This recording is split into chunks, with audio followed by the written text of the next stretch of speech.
joint meeting. Time being 6:01, I call the school committee meeting to order. Thank you. Thank you, Mr. Chair. All right, a note to residents, all citizens are welcome to attend public meetings in person. To view the live meetings remotely, citizens are encouraged to watch the live stream on the Franklin Town Hall TV YouTube channel, on the live broadcast on Comcast Channel 9 and Verizon Channel 29. To listen to the meeting remotely, citizens may call in using the number 1-929-205-6099. To participate in the meeting remotely, citizens may join a Zoom webinar using the information provided below. Meetings are recorded and archived in the Franklin TV on the Franklin Town Hall TV YouTube channel, as shown and is shown repeatedly on Comcast Channel 9 and Verizon 29. The Zoom webinar details. ID number is 894-4938-1756. Any participants who wish to speak during the webinar must enter their full name and email address when joining the webinar. All participants will be automatically muted upon joining the webinar. In order to speak, participants will need to select the raise hand function to request to be unmuted. All speakers will be required to state their full name and street address before comment. Announcements from the chair. This meeting is being recorded by Franklin TV and shown on Comcast Channel 9 and Verizon Channel 29. This meeting may be recorded by others. The chair identifies that Councilor Blank is on vacation, will not be attending unless he zooms in. I don't know if he zoomed in. He said he might, but I'm not sure if he's gone. I don't see him now. Yeah, he said he wasn't, he didn't think he was. He was gonna try, but he didn't think he was. Upcoming town-sponsored community events. Tomorrow, on March 18th, the town council office hours will be held at the Franklin Senior Center at 8:30 a.m. Committee assignments. I'm gonna list them. So there'll be a handout to all the councilors too. The joint budget subcommittee is Ken Uduku, Jean Grella, Ted Cormier Ledger, and Steve Malloy, with Ken being the chair and Jean Grella being the vice chair. Communications subcommittee, Carolyn Griffin, Jane Calloway Tripp, Max Morangello, Jean Grella, with Carolyn Griffin being the chair and Jane Calloway Tripp being the vice chair. Economic Development Subcommittee, Mike LeBlanc, Max Morangello, Carolyn Griffin, and Steve Malloy, with Mike LeBlanc being the chair and Max Morangello being the vice chair. Town Charter Review Subcommittee will be myself, Ted Cormier Ledger, and Mike LeBlanc, with myself chairing it and Ted Cormier Ledger being the vice chair. So a note, especially for new councilors, a reminder to all town councilors that if their attendance at the subcommittee meetings result in a quorum of the town council, non-subcommittee members cannot speak unless the town council meeting has been separately posted, because that would be a violation of the open meeting law. That basically means that we can't really speak, but everything comes back here anyway, so that's the time that you can speak. Yeah, I will go right now. So, can we all stand for the Pledge of Allegiance? I pledge allegiance to the flag of the United States of America and to the republic for which it stands, one nation, under God, indivisible, with liberty and justice for all.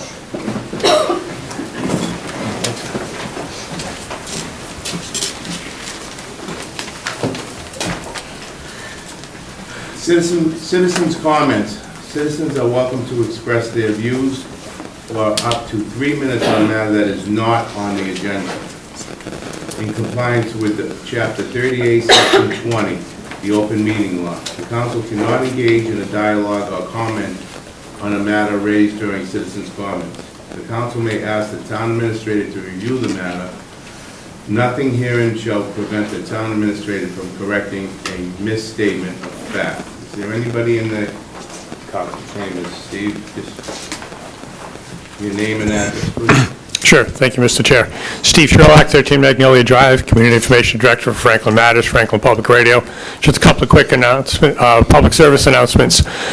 On March 28th at the Black Box, the food pantry is benefiting from the Party for the Pantry, which is put together by a group of folks. I had the opportunity to interview them. That broadcast is on the radio at 8, 1, and 6 on Friday this week. The podcast is also available on Franklin Matters, Franklin News. The second piece for your April calendar, April is National Poetry Month. Saturday, April 18th at 1:30, there'll be a favorite poem reading at the library. Additional information will come out. There'll be a sign-up sheet online. So if you have a favorite poem that you'd like to read to the community, you can do so on Saturday, April 18th. You'll also get an individual invite. The date was just confirmed today with the library. Thank you. Thank you, Steve. Is there anybody else in council chambers? Wow, you said a lot more than that.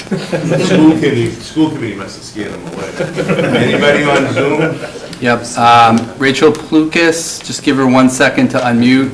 I just added her for, Rachel, you there? Hi, everybody. Rachel Plukas, 37 Anchorage Road. I also serve as the chair of the Franklin Democratic Town Committee. And I'm sharing tonight that the annual caucus to elect delegates for the convention for the Democratic Party occurred. And for the second year in a row, Franklin filled our slate of 17 delegates. So we will be represented by the state this summer at the end of May. And that's all. Thank you very much. Thank you, Rachel. Anybody else?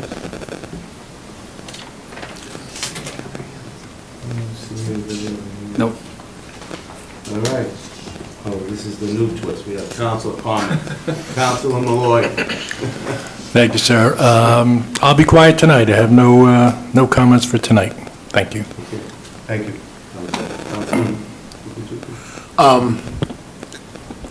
I also don't have a lot other than to say I am looking forward to us embarking on, figuring out how to develop a strategic plan as a council, FinCom, and school committee. So appreciate that everyone's here. I have no comments tonight. Thank you, Chair. Max? Thank you, Mr. Chair. E pluribus unum, out of many one.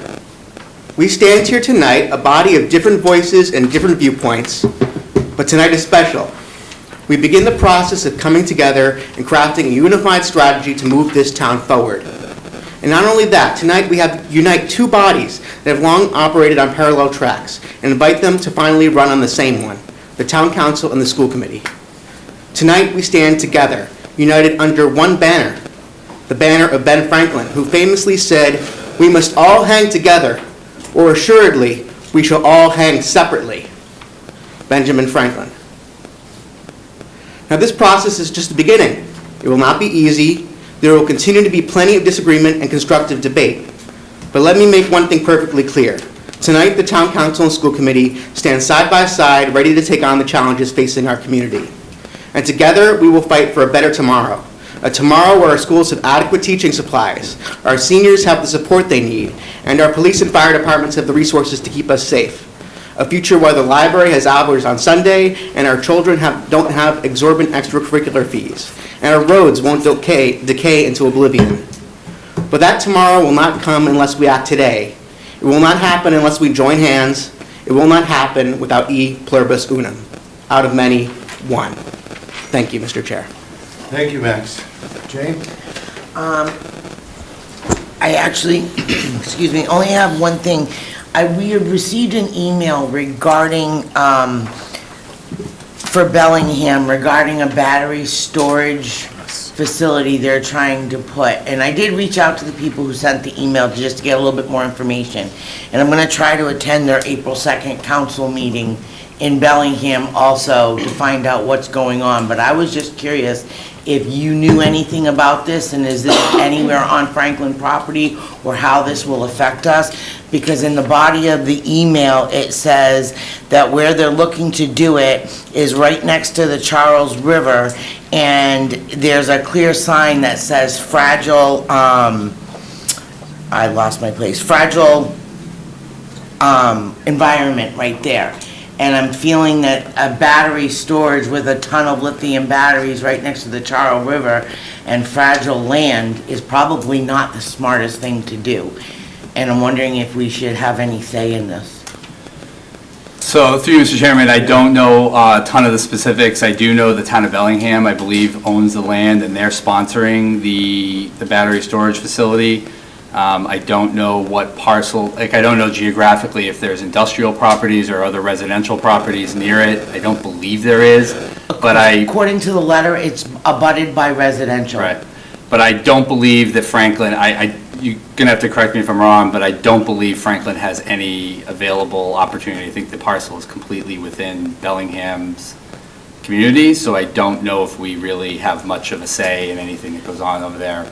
Even if it could affect our conservation and the Charles River and the water and all that stuff? So the Charles River, so the Mine Brook back there and the wetlands, all of that is Army Corps of Engineer floodplain. So the town of Franklin doesn't own a lot of any of that land in there. There may be, I'd have to again look at the map because there's a lot of splintered up pieces of land over there, but I don't believe the town has any stake in it. I'm going to try to email the town administrator over there to try to get some, just get some clarity and some facts on it, so I understand the bigger picture. But obviously, I think, well, I was going to say it in my remarks too, but their 35-year-long town administrator just passed away yesterday as well, so I was just going to give him a few days before I start on the battery storage. So, but I'll get some more information on it. We'll get some more information from the town, and we'll report back.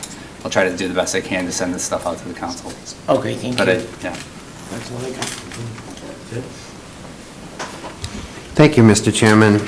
Well, first of all, welcome school committee members to tonight's meeting. We're excited to have you guys here. And welcome to our special guests from DESI. I'd like to say I'm excited to hear what you have to say, but that's only if you promise us more money. Of course, I'm kidding. And I don't know why Councilor LeBlanc gets the exception that he doesn't have to call in from Europe. I did it twice. He claimed he wanted to get good sleep and enjoy his vacation. I don't know. But, you know, of course, Michael, have a great time. And just a reminder, if you haven't already bought your tickets for this weekend's finale showings of Into the Woods at the Black Box, they are selling fast. And I'm excited to go on Saturday night with a group and geek out on some Sondheim. So that's all I have tonight, Mr. Chair. Thank you. I'd just like to say that I'm also excited about working with the school committee and working kind of as a joint team to basically help solve a lot of the problems that we have in the town of Franklin, especially with some of the structural issues that we have. So definitely, I'll just echo, I think, what Max had said, and that's all I have to say. Thank you. And I would like to also say I'm happy to see you guys here, happy to see, Jamie and Lucas working together, get this all together so we can start working on this problem. We all know it's a big problem, so more hands, hard work, hopefully we get things done. I'd like to say my condolences to the longtime president of Dean College, Mrs. Rooney. She passed away yesterday after only a couple of years of retirement, I believe, right? 3 years of retirement. So unfortunately, that's what happens. And when somebody's coming up on retirement, he doesn't like to hear that stuff. So, I told you to be a consultant. yeah, I'm gonna. So our condolences goes to Dean Colleges, the Rooney family. And that's about it. So, subcommittee meetings, obviously we have none. We just made them, so, Jamie, I think it's up to you now. Okay. Thank you, Mr. Chairman. Also, as I mentioned a minute ago, I do have a few items. One, incredible condolences to the Bellingham community for their loss of Dennis Frayne, their town administrator for 35 years. Dennis was also a local guy from Bellingham, so I know the community is reeling, and as I've offered to them, if there's anything they need from the town of Franklin, we're there for them. We have a lot of relationships with Bellingham on a lot of fronts, and they're great friends, and very sad for their loss. Dennis was a wonderful man to all of us who've been here for a while, so we wish them the best and to rest in peace. And also, to the Dean College community, obviously, for what I just learned a few hours ago was the passing of Dr. Rooney. She certainly built the Dean difference, or the Dean brand, into a powerhouse school, and they've done a great job, and we're very sad for their community and their family as well. So rest in peace, Paula. I do want to acknowledge Representative Roy is on the Zoom call tonight. We did include the lawmakers, knowing that there's a state agency here tonight. And I do want to recognize Rep. Roy and thank him for attending online. Couple budget points. March 27th, next week, by town charter, I'll be officially filing the town administrator's budget. It'll look exactly the same as what has been presented already. And then the Finance Committee hearings this year will be from April 6th to April 9th, which is only a few weeks away. For those interested in the budget, I would hope those are must-see TV.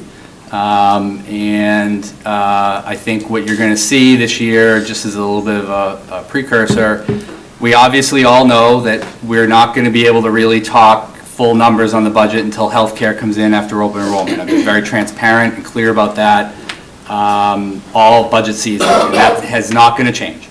Open enrollment starts on April 1st with the GIC, ends on April 30th. We won't really have budget numbers probably closer to Memorial Day. So as a result, I think what the Finance Committee hearings, and probably even some of the Town Council time when you have your budget hearings, will focus on is obviously any public input that's there, but also I hope the committees use this time valuably to go through every line item in both the town budget as well as the school department budget, and take some time to look into everything and answer any questions that people may have on staffing, expenses, trends. This is a real good opportunity. So I believe April 6th is general government. I believe the Tuesday, the 7th, is for public education, which also includes Tri-County and the Aggie. And then April 8th is going to be public safety and public works. And then April 9th, if we're still here and awake, then they'll look at maybe encapsulating some further discussion. Because we're not going to know healthcare numbers until later towards Memorial Day, the Finance Committee has a meeting on May 28th and June 3rd. So the Finance Committee, I would imagine, might likely make a more formal recommendation on the budget after we know where the healthcare numbers are and what the consequences or benefits from those healthcare numbers are. So, and then finally, in between there, April 16th is a joint budget subcommittee meeting. So we've been able to get that on the books.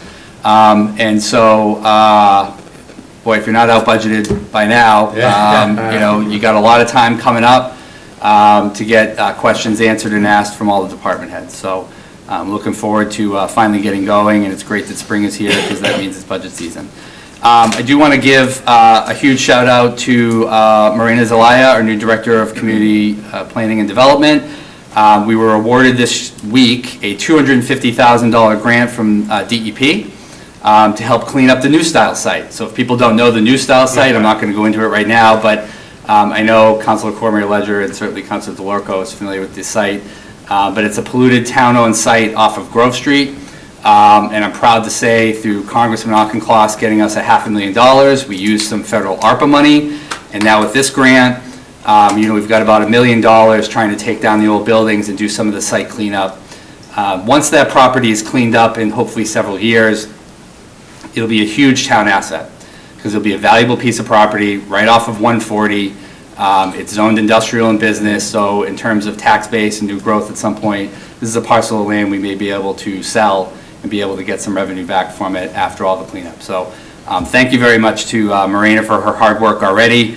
$250,000 grant is already double her salary, so she's already made twice the amount of money of what her salary is. So I think when we talk grants, here's a good return on investment already there. The one catch is during capital, I'm going to need you guys to vote in $30,000 in matching money, but I think $30,000 to get $250,000 for the site of that cleanup is really an expenditure worth moving forward. Restaurant Week is already kicked off. Apparently, this is a very popular idea, and the staff are super pumped up about it, and they told me already that they're looking to scope out a restaurant week right after Memorial Day. So we're looking at Sunday, May 31st to June 6th, and Julie and Liz and our planning staff are working all that. They're trying to coordinate it around Porch Fest, which sounds like a great choice of time. So hopefully we can get all the restaurants and licensees in town to do some special deals, get people out. And in that last month of meals tax collection, let's go outside into Franklin restaurants and eat hearty, eat a lot. There's a lot of great places that have shown up, so there shouldn't be too hard for folks to do. And then the last couple points, one, I've highlighted this before at meetings, but it's perking up again. The planning and conservation departments just want to make sure the community is aware of continual fraudulent emails and phishing scams that are impersonating town departments, and they're sending invoices to people who are applicants at those boards and trying to bait them into clicking on a link and paying bills. I want to make sure this is also clear. The police have been doing a ton of outreach on this for the last year and a half. This is not unique to Franklin. This is something that's going on at the town level in a lot of planning and conservation departments. And while I've got Rep. Roy, who's listening intently online, I would note one of the issues here is actually because all of the records are public for all of the applications that go before these boards, it's actually kind of fresh meat for a phishing scam artist to be able to go in, use AI to basically document our letterhead, make it look like our staff, make it look like Morena or Bricolai or Gus or somebody is sending them a bill for a low amount of money of $2,000, $3,000, $4,000. It's a perfect target, and I hate to break the news, but there have been people who have paid these bills in other communities. I have yet to hear of one here. We've had certainly a few close calls. There might have been one or two, I'm sure, out there, but there's been a lot of close calls. We've gotten a lot of concerns from residents. So if you're a resident out there or you're an applicant before the Planning Board, Conservation Commission, or Zoning Board of Appeals, and you get a bill in your inbox, please call the office, send us an email, double check that that is an actual real bill, because we're finding out that there's a lot of these scams that are out there. So I just wanted to make sure that's out there. And last but by no means least, Liz is somewhere in the audience. Here we go. So I just wanted to introduce Liz Kalasian. So Liz is now part of our office. She's our Director of Communications and Civic Engagement. And I just wanted her to introduce herself to everybody. I know she met a few of you before the meeting, but just to do a quick intro, and we're super excited to have her here. And she is already working on getting education outreach out there on the phishing scams. I did. I just Welcome posted, to town government. Thank you. I just posted actually on our Facebook, our new Facebook page, but I just want to say it's nice to meet all of you. I really look forward to working with you and identifying the different goals that you have for communications and to work into the communication strategy. And I look forward to strengthening the communications throughout the town and community engagement as well. So nice to meet you all. Thank you for having me. Thanks, Liz. And one of the other bits that folks may not know, Liz jumped on one of our emergency management calls during the snowstorm. Her first days were the two snowstorms. Yeah. And funny enough, the superintendent was on our calls. And Liz already has some experience with Franklin because she worked for John Guilfoyle PR firm who the superintendent hired. And so there's already a familiar relationship. She's already done some press articles, I think, for the schools. And so I've already offered and made sure to Lucas that if Liz can ever be of help, she's right through the door. And so if there's anything we can do to help the school department, Liz is available for those services. So, so thank you very much for the opportunity, Mr. Chairman. Thank you, Jamie. Awesome. All right, moving on. We have no proclamations, so I can sign one for the oldest Boston cane. So, but Nancy will print. Nancy will give this one, right? Yep. Obviously, she can't come. Do we know how old she is? 103. God bless her. God bless her. So her name is Naomi Beard. Naomi Beard, yeah. So Nancy, our town clerk, will bring this to her and pronounce that to her. So she's the oldest Franklin resident. May she stay around for a while. All right, moving on, approval of minutes. We have an approval, entertain a motion for January 21st, 2026. This was tabled February 11th, 2026, at the town council meeting. We know if that was all taken care of, Jamie? Was it Jane? Yeah. Yes and no. We added the link to the actual video because I could not access the YouTube transcripts to be able to try and pull out the questions. And I'll be honest, I didn't have 5 hours to rewatch that meeting and then try to write them all down. So, to get them approved for now, I did speak with Julie and I said, why don't we just add the link to the video for now? Because at least that reference where everything was done, and if somebody wants to go watch it, They can. they can and see where the questions and stuff were asked and all that kind of stuff. So you're satisfied, is what I'm coming from. For now, yeah. If it was like a 2-hour meeting, I would have rewatched it, but 5 hours was like a little bit more than I could brain cells could handle. So, all right, so I'll obtain a motion at this point for the minutes of January 21st, 2026. Second. All right, I have a motion and a second. All in favor? Aye. Disapprove? All right, again, we will go with approval of minutes for February 4th, 2026. So moved. Second. Second. Any discussion? Deletions? All in favor? Aye. Opposed? Approval of minutes for March 4th, 2026. I'll entertain a motion. So moved. I have some discussion on this one. I noticed that under Councilor Malloy's comments from the March 4th meeting, he talked about Chloe Bowser from FHS, and that name, her name was omitted from the minutes. I just wanted to make sure that her name could actually be included in the minutes so she could be properly recognized. Yeah. Sure. Jim, any problem with that? No. So do we have to do an amendment for that? You just make the motion to approve the minutes as amended or revised. Okay. So I'll entertain a motion for the minutes of March So moved.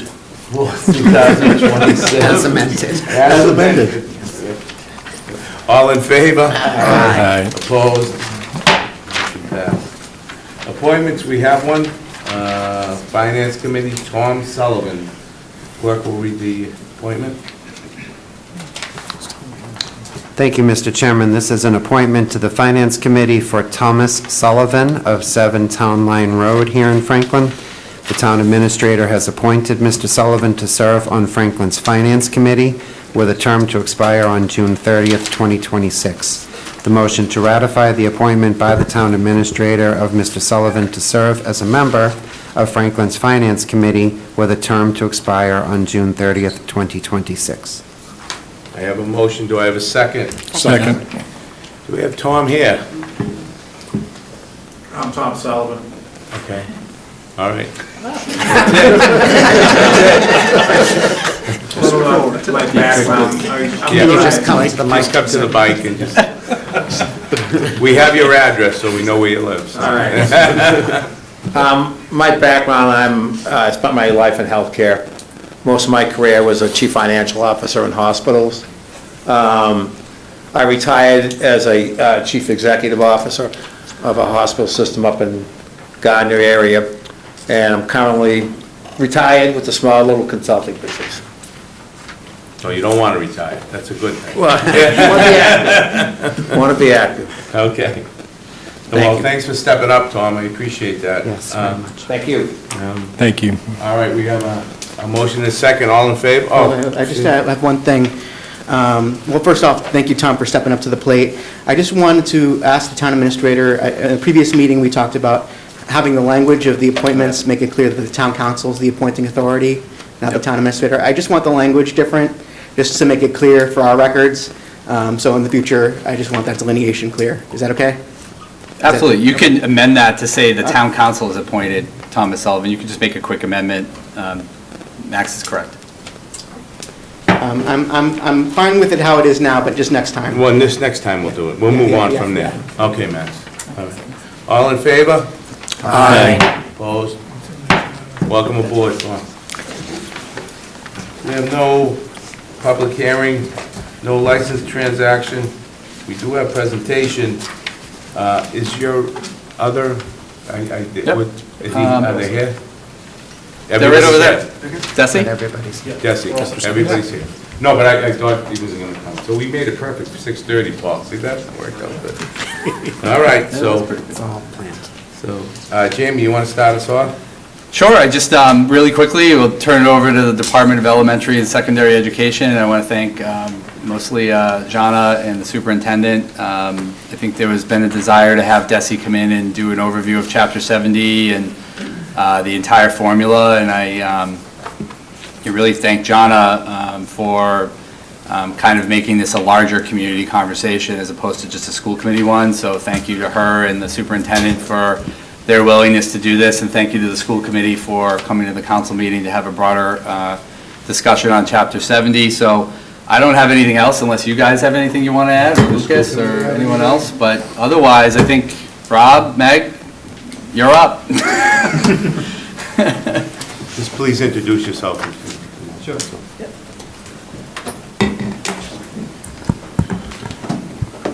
Hi, good evening, everybody. I'm Rob O'Donnell. I'm the Director of School Finance at the Department of Elementary and Secondary Education. I'll let Megan introduce herself. And I'm Megan Ryan. I'm the State Age Programs Manager at the Department of Elementary and Secondary Education. Well, So- thank you. Yeah, thanks for having us. We want to thank the school district, particularly Jana Malati and the superintendent for having us out, as well as the council and school committee for giving us time this evening. So what our plan is for this evening is to give you kind of a brief overview, as brief as it can be, of the Chapter 70 formula. We'll kind of call it Chapter 70 101, and that we'll take your questions as we go. We're perfectly happy to do that, and then we can leave time for questions at the end. We'll focus particularly on Franklin. Obviously, some of our slides will focus on Franklin's numbers, so we can kind of talk through that and how the formula treats the town of Franklin and Franklin Public Schools vis-a-vis state funding and net school spending requirements. What we'll do first, and I'll start off, I'll give us just a very quick kind of overview of where the governor's budget landed as it was filed back in January. So governor's budget filings, House 2, FY27 budget. So the governor's filing usually sets the floor, right, on where Chapter 70 is going to land. And this year is notable because FY27 represents the final year of implementation of the Student Opportunity Act. So you're probably familiar with the Student Opportunity Act that was passed in 2019, which amended Chapter 70 of the general laws and focused on particularly the foundation budget side of the formula, and I'll talk about that in a minute. But this was notable because this was the first major change to Chapter 70 since the Ed Reform Law was passed in 1993. So just a brief history on that. In 93, the state, as you may recall, the McDuffie case was issued by the Supreme Court. I think at that moment in time, the legislature understood where the court was going to rule on that case, that the court was going to find that the state was not meeting its constitutional obligation to adequately fund public school districts across the Commonwealth. So that set in motion the development of the Ed Reform Law, which was passed really just at the same moment, soon after the court ruling was issued. So what the Ed Reform Law did was establish a foundation budget formula that set an adequate spending level for every district in the Commonwealth, and then define how much of that spending goal should be funded with local revenues and how much should be funded by the state. with an emphasis on issuing the funding in a progressive way, so districts with lower ability to pay would receive higher levels of state assistance than districts with higher levels of ability to pay. So that was kind of, the watershed moment that set us in motion to where we are today. Fast forward to 2019, the Student Opportunity Act. So what the Student Opportunity Act did was it responded to a set of issues that were identified by the Foundation Budget Review Commission in 2015. The Foundation Budget Review Commission is a legislatively authorized commission that periodically reviews the Chapter 70 formula and identifies areas for improvement. And so what the Foundation Budget Review Commission did at that moment was that it identified some areas where the foundation budget assumptions were not keeping pace with what we were actually seeing in terms of spending in school districts. So with that, they focused in particular on the spending assumptions in the foundation budget around the 5 areas I have listed up here on the slide, including benefits and fixed charges, guidance and psychological services, special education, out-of-district tuition, funding for English learners, as well as funding for low-income students. What's not listed here is also a provision, a focus on in-district special ed spending and the assumed special ed rates. We probably should add that to the list as well, but that was another category that was identified. So the Student Opportunity Act focused on those areas. And so what the Student Opportunity Act did was it established new goal rates in these areas in the foundation budget. And we'll kind of walk you through how the foundation budget works in a few slides. And set in motion phase in toward those higher assumed spending levels over a 7-year period. Starting, originally planned to start in FY21, but with COVID, implementation was delayed a year. So the Student Opportunity Act was not funded until beginning in FY22. And so we were on a 6-year implementation cycle with FY27 being the 6th and final year. So what the FY27 budget does is it fully implements the goal rates defined in the law, plus inflation. So the law established goal rates, right? But we add inflation on top of that annually. And so if you read the law and you look at the rates that we're actually using in the formula, the rates in the law are lower because they're expressed in FY20 dollars.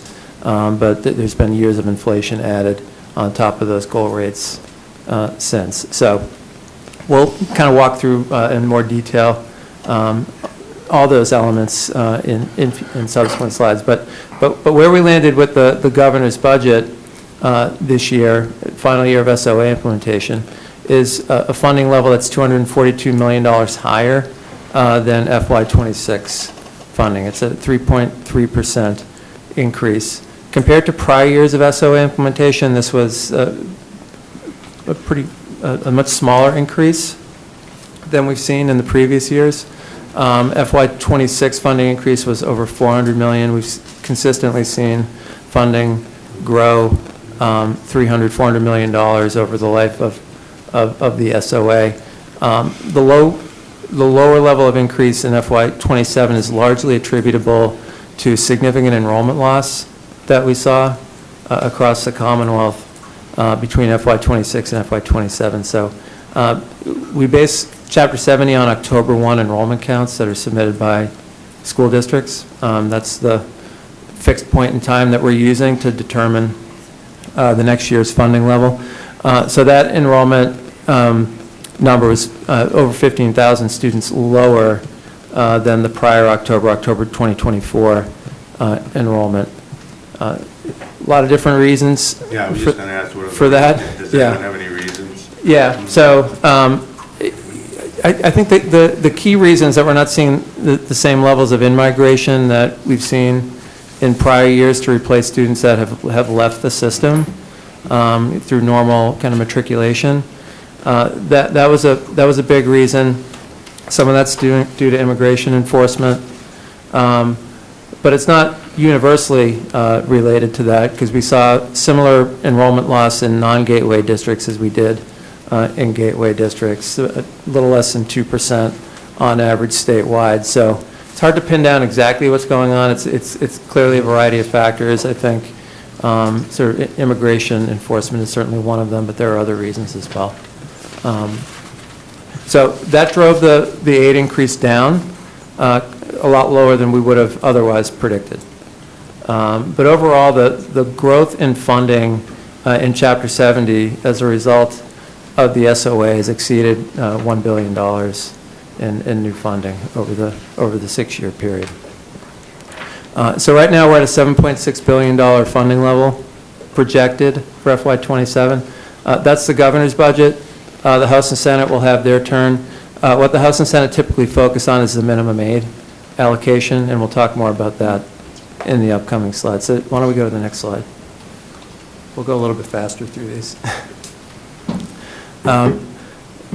So I won't talk through all the details here, but the one of the key elements with SOA is how we count low-income students.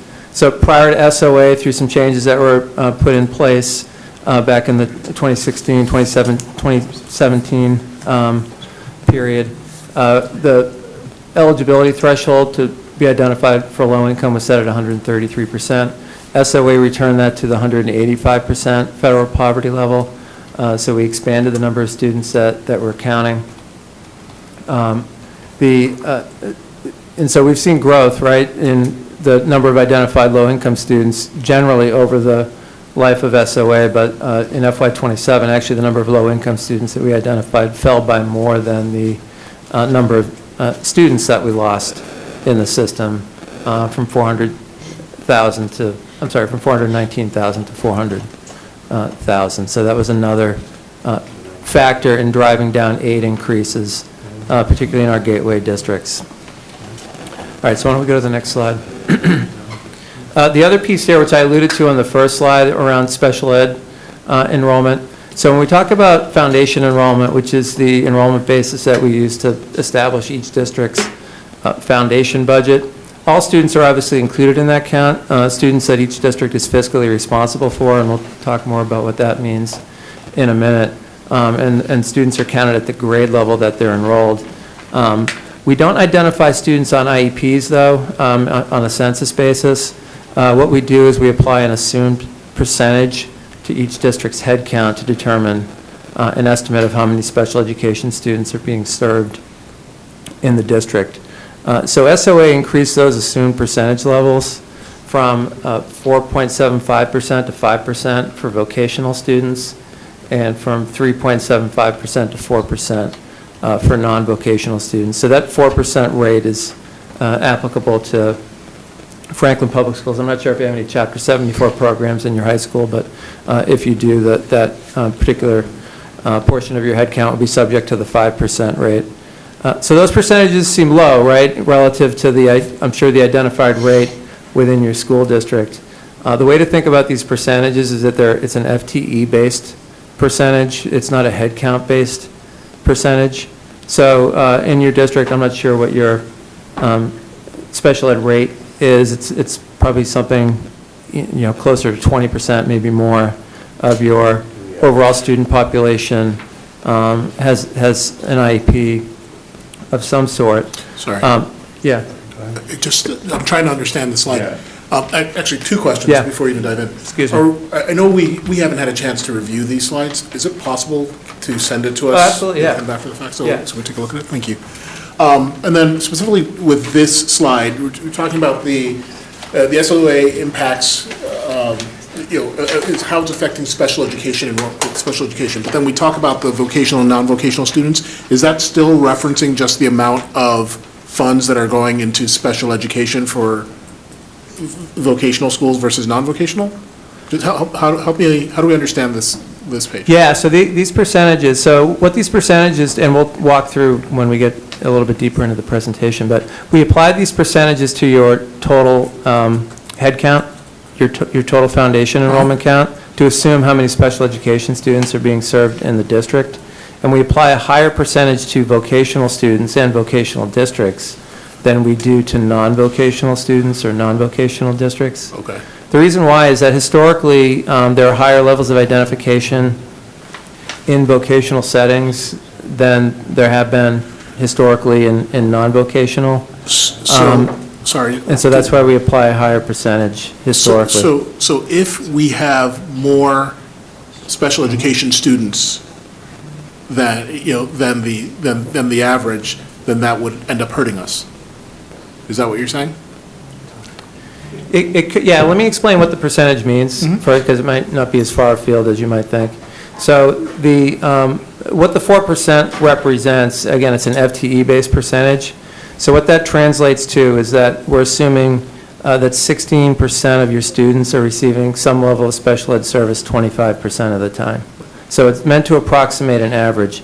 Obviously, you have students that are receiving higher levels of intervention. You have students that are receiving lower levels of intervention than that. That may not be totally reflective of even an FTE count in your district. I certainly fully appreciate that.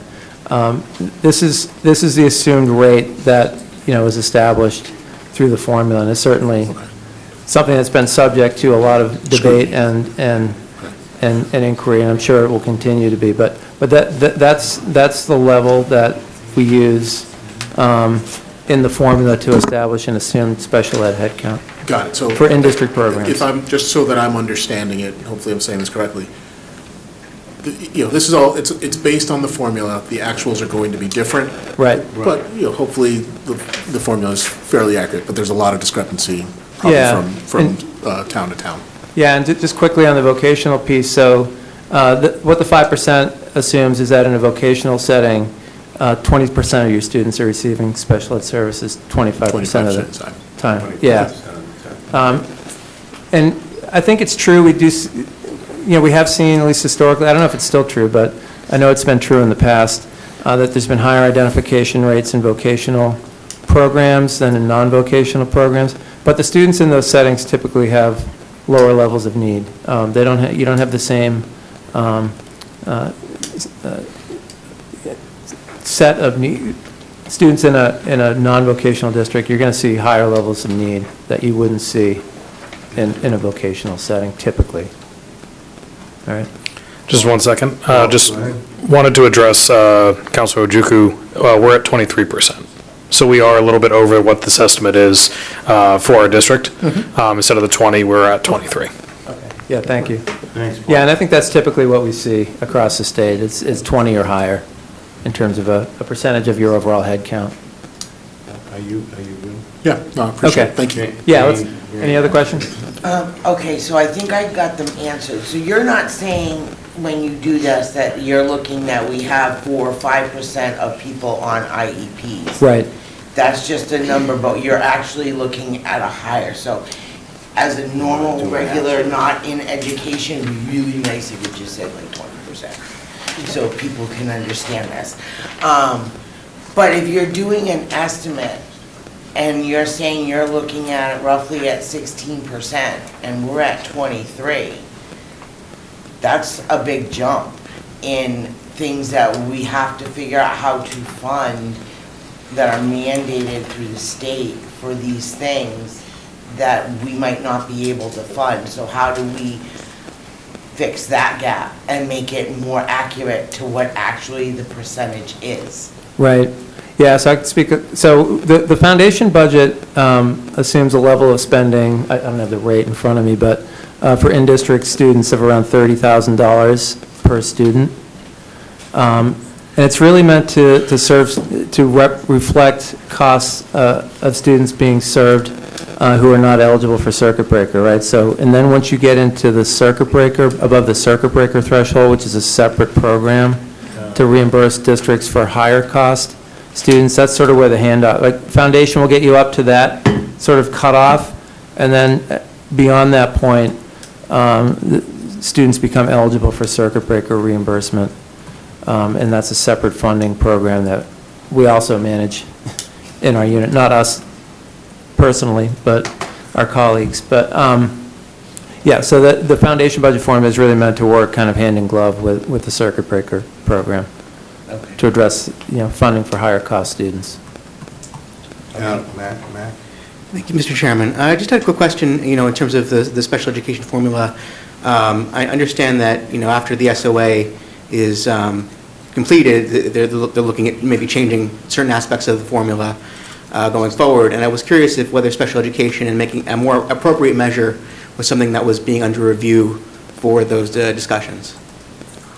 Yeah, nothing formal. I will say what I neglected to say in my opening remarks. We are working on a study right now for the legislature as authorized through this year's budget. And the focus of that study is on local contribution requirements and how we define local contribution requirements in the formula. So we did a number of hearings on that last fall. We're kind of sifting through all that information now in preparation for developing that report. So that's our charge right now. I'm not sure what the future charge will be. I'm sure at some point in the future there will be another convening of the Foundation Budget Review Commission when the legislature decides to reconvene that group, and I'm sure the special ed cost assumptions will be one of the key discussion points in those hearings. But certainly there's a lot of talk and concern about this very topic. But in terms of formal movement in that direction, not yet, not at the legislative level. Thank you. Beyond the study that we've already been asked to do on a related topic. Okay, yeah, so why don't we go to the next slide. I talked a little bit about inflation. So we do inflate foundation budget rates annually. We use an index that we track with the, published by the Bureau of Economic Analysis through the Department of Commerce. It's called the Implicit Price Deflator for State and Local Government Services. It's a publicly focused inflation index looking at cost growth in the public sector. So we inflate all of the non-benefits rates within the foundation budget by that inflation index annually. The inflation rate that we're using this year is 2.76%. So that's on top of the SOA-related increases. So those particular elements are increasing by the SOA increments plus general inflation. SOA also directed us to develop a separate rate focused on health benefits cost growth. And so in order to get that rate, we asked the Group Insurance Commission to give us a 3-year rolling average cost factor for all of the plans that they manage. And so that rate for FY27 is 8.29%. And that rate is growing. It was just over 6% last year. Now it's 8.29%. Looking at the 3-year average numbers, it will be higher again next year, as I'm sure you're all experiencing here in the town of Franklin in terms of growth in health insurance costs. So we increased the benefits assumptions in the foundation budget by that higher rate. And this, again, was one of the findings of the Foundation Budget Review Commission and reflected in the SOA. All right, where do we go next? We can skip over this one. You can read about that. That particular element of the formula, the minimum rate adjustment piece, has not played out as expected. I'm not going to spend a lot of time on that. The other piece too, so the SOA focused on the foundation budget. I think it's important to note. It focused on kind of the adequacy aspects of the formula. How much do we assume districts need to spend in order to provide an adequate level of education services to their students? What it did not do is make changes to how we calculate local contribution requirements, which I think is in part why the legislature is asking us to look at how we do this part of the formula. What the SOA did do, it codified a methodology that was put in place in FY07 called the aggregate wealth model. That model for determining local contribution requirements was authorized through budget language that year and then subsequently reauthorized in subsequent budgets until we got to the SOA, at which point that methodology was codified into state law in Chapter 70. So we're going to walk through how we calculate contributions. We'll do that in a couple slides. I think this is the most complicated part of the formula. If you can understand how we calculate local contribution requirements, you've gone quite a long way to understanding how the formula works. Ironically, how we calculate the aid is probably the easiest part of the whole calculation. Yeah. Can I ask one question before we dive into the formula? Yeah. We talked about how the SOA increased school funding in those 5 or 6 target areas, which great, seems helpful, it's been beneficial the last few years. But you've also said 2027 is the last year of the SOA. What happens next? How much, what's our risk there? Yeah, so that's a great question. So that where we'll be, right, barring anything else that the legislature might do, assuming there's no other changes that are initiated in FY '28, we'll be in an inflation and enrollment growth environment at that point, right? So any changes to the foundation budget at that point in time will be related to inflationary adjustments as well as enrollment-related changes. So if your enrollment goes up, inflation goes up, your foundation budget, will go up more than if your enrollment stayed level. So the changes that are being implemented to discrete rates within the foundation budget as authorized through the SOA will be fully phased in at that point. So it will just be inflation and enrollment changes. So what you're saying is there will be no more SOA, but your baseline is going to be higher, and it's just going to increase at that. Correct. It won't adjust after. Right. It won't be adjusted by any additional factors other than enrollment and inflation. Okay. So it's not as though we're throwing out fake numbers here, folks. We're getting 60 million because of SOA, and then that's going to drop to 55 because the SOA went away. Right. It's just going to grow at a different rate. Yeah, and I will say it's important, SOA is a piece of legislation that amended Chapter 70, right? So SOA, when people talk about SOA and Chapter 70, it's really one and the same thing. Yeah. I think there's some misconception, not to say that you have that misconception. I think there's that misconception out there that they're two separate and distinct things. It's important to note, though, that some districts have benefited from SOA. Some districts have gotten significant aid increases that they would not have otherwise have received if not for the SOA.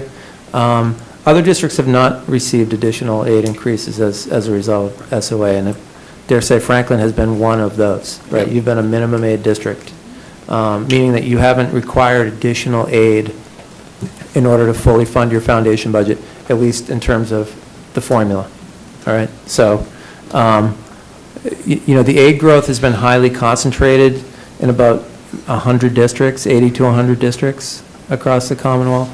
We have a lot of minimum aid districts. We have a lot of districts with declining enrollment, significant declining enrollment over a long period of time. While their foundation budgets may have grown due to inflation, right? They have not grown that fast. They haven't grown fast enough to make those districts eligible for more than minimum aid adjustments. So I apologize for bogarting. No, go for it. But can you just explain for us so we all understand, what's a minimum aid district? Yeah, so we'll talk more about it, but there are two categories of aid in the formula. There's foundation aid and there's minimum aid.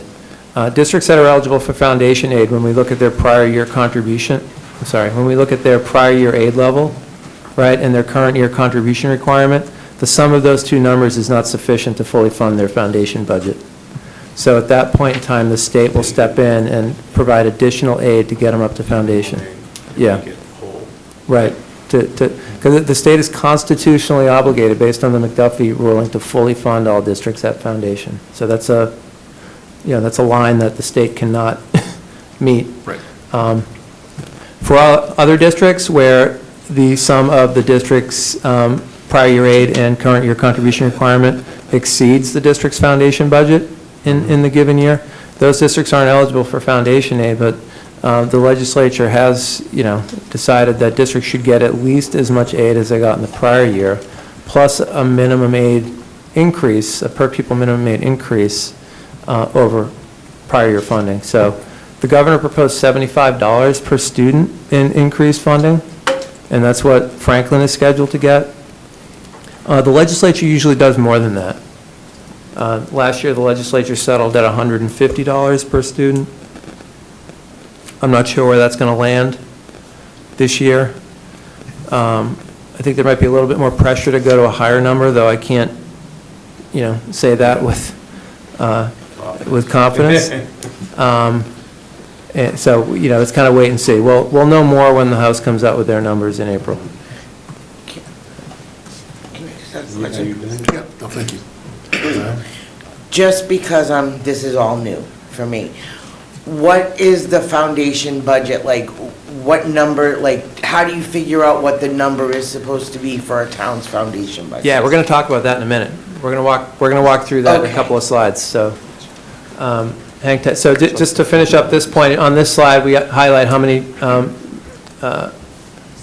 sorry, am I reading? Yeah, so there are,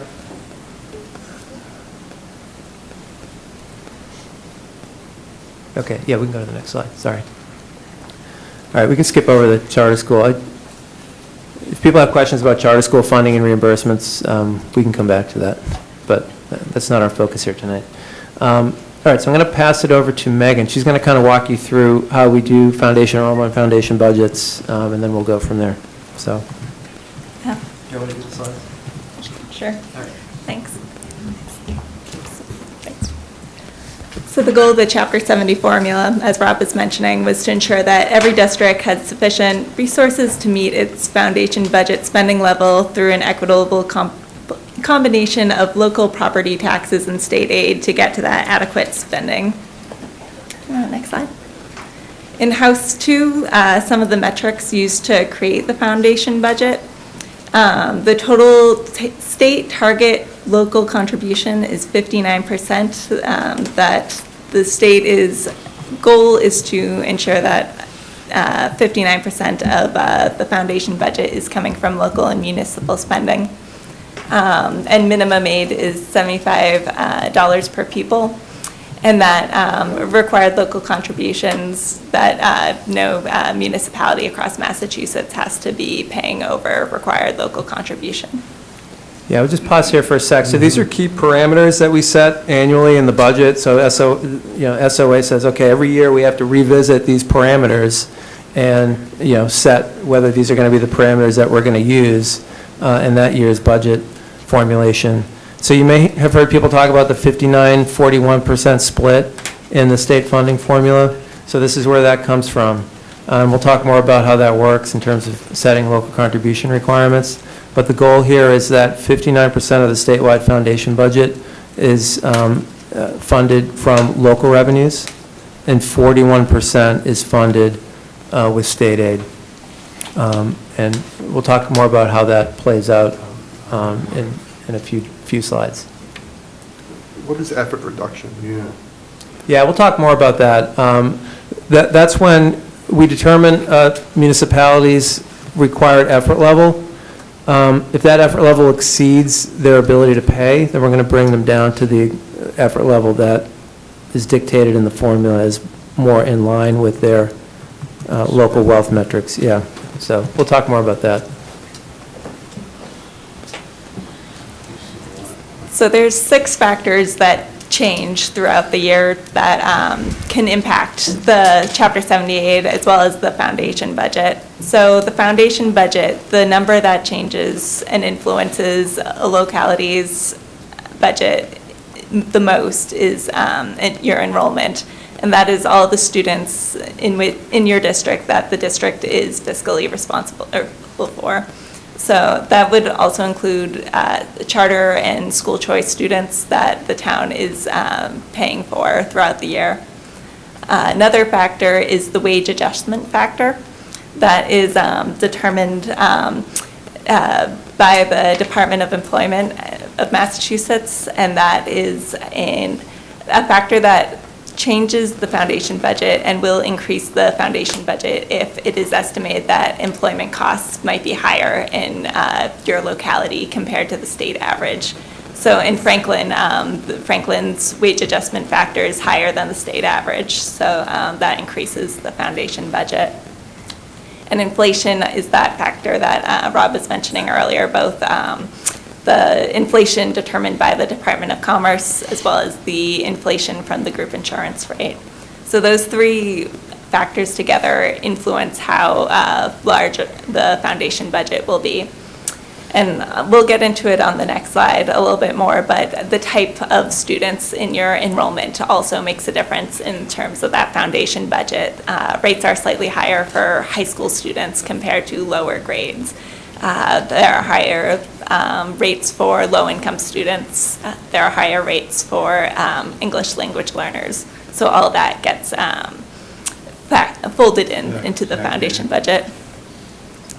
The other three factors I'll mention, and Rob will get into the required local contribution a little bit more, but property values locally, income locally, and a number called the municipal revenue growth factor, which is used to project how much growth might be happening in a locality in the future.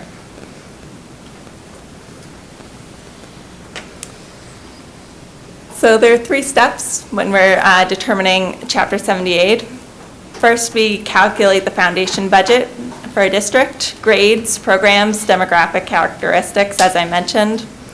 Then it goes into how much localities can afford the required local contribution.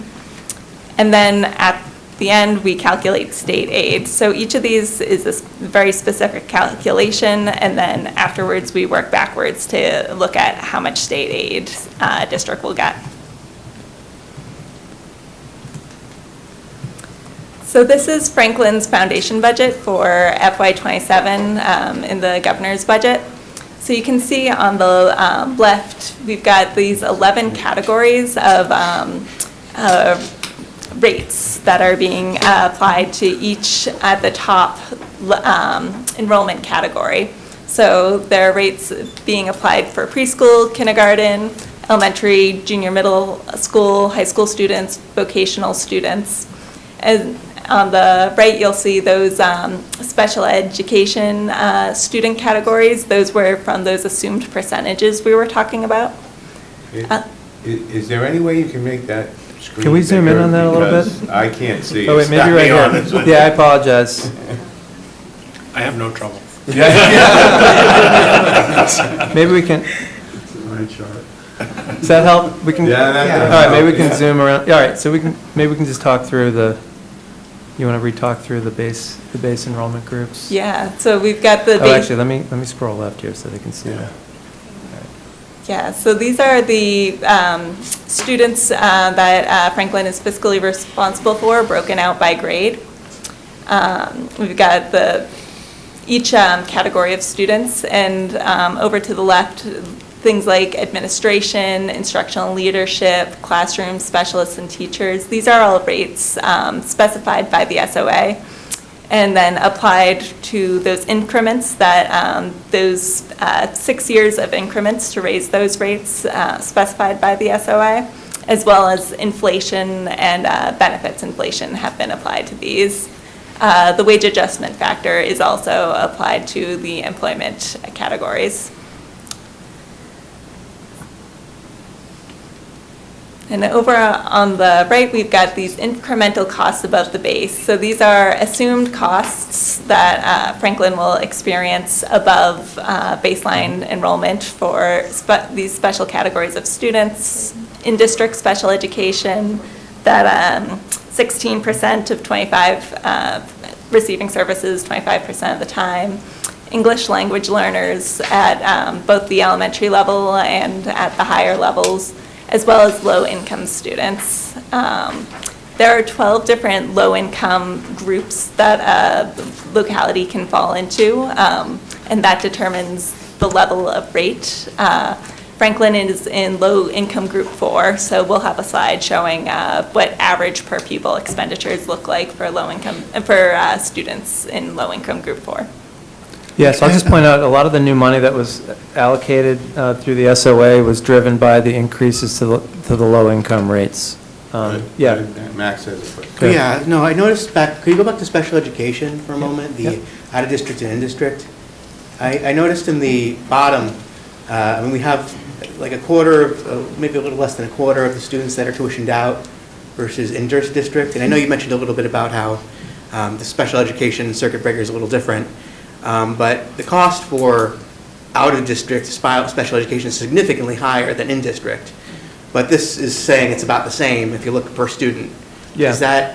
Am I getting the right read on that? Yeah, you're right. Yeah, and I neglected to say at the beginning, the assumed rate for special ed out-of-district placements is 1% of your head count, which actually tracks much more closely to what we see in reality. About 1% of students statewide are in out-of-district special ed placements.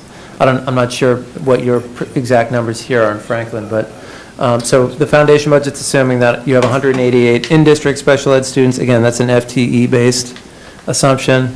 And then 47, I'm not passing the eye test So either. I guess my 47 out-of-district students. My concern is the formula accurately reflecting the fact that, out-of-district expenditures for the town are a lot more expensive when the formula is not making that equivocation as much?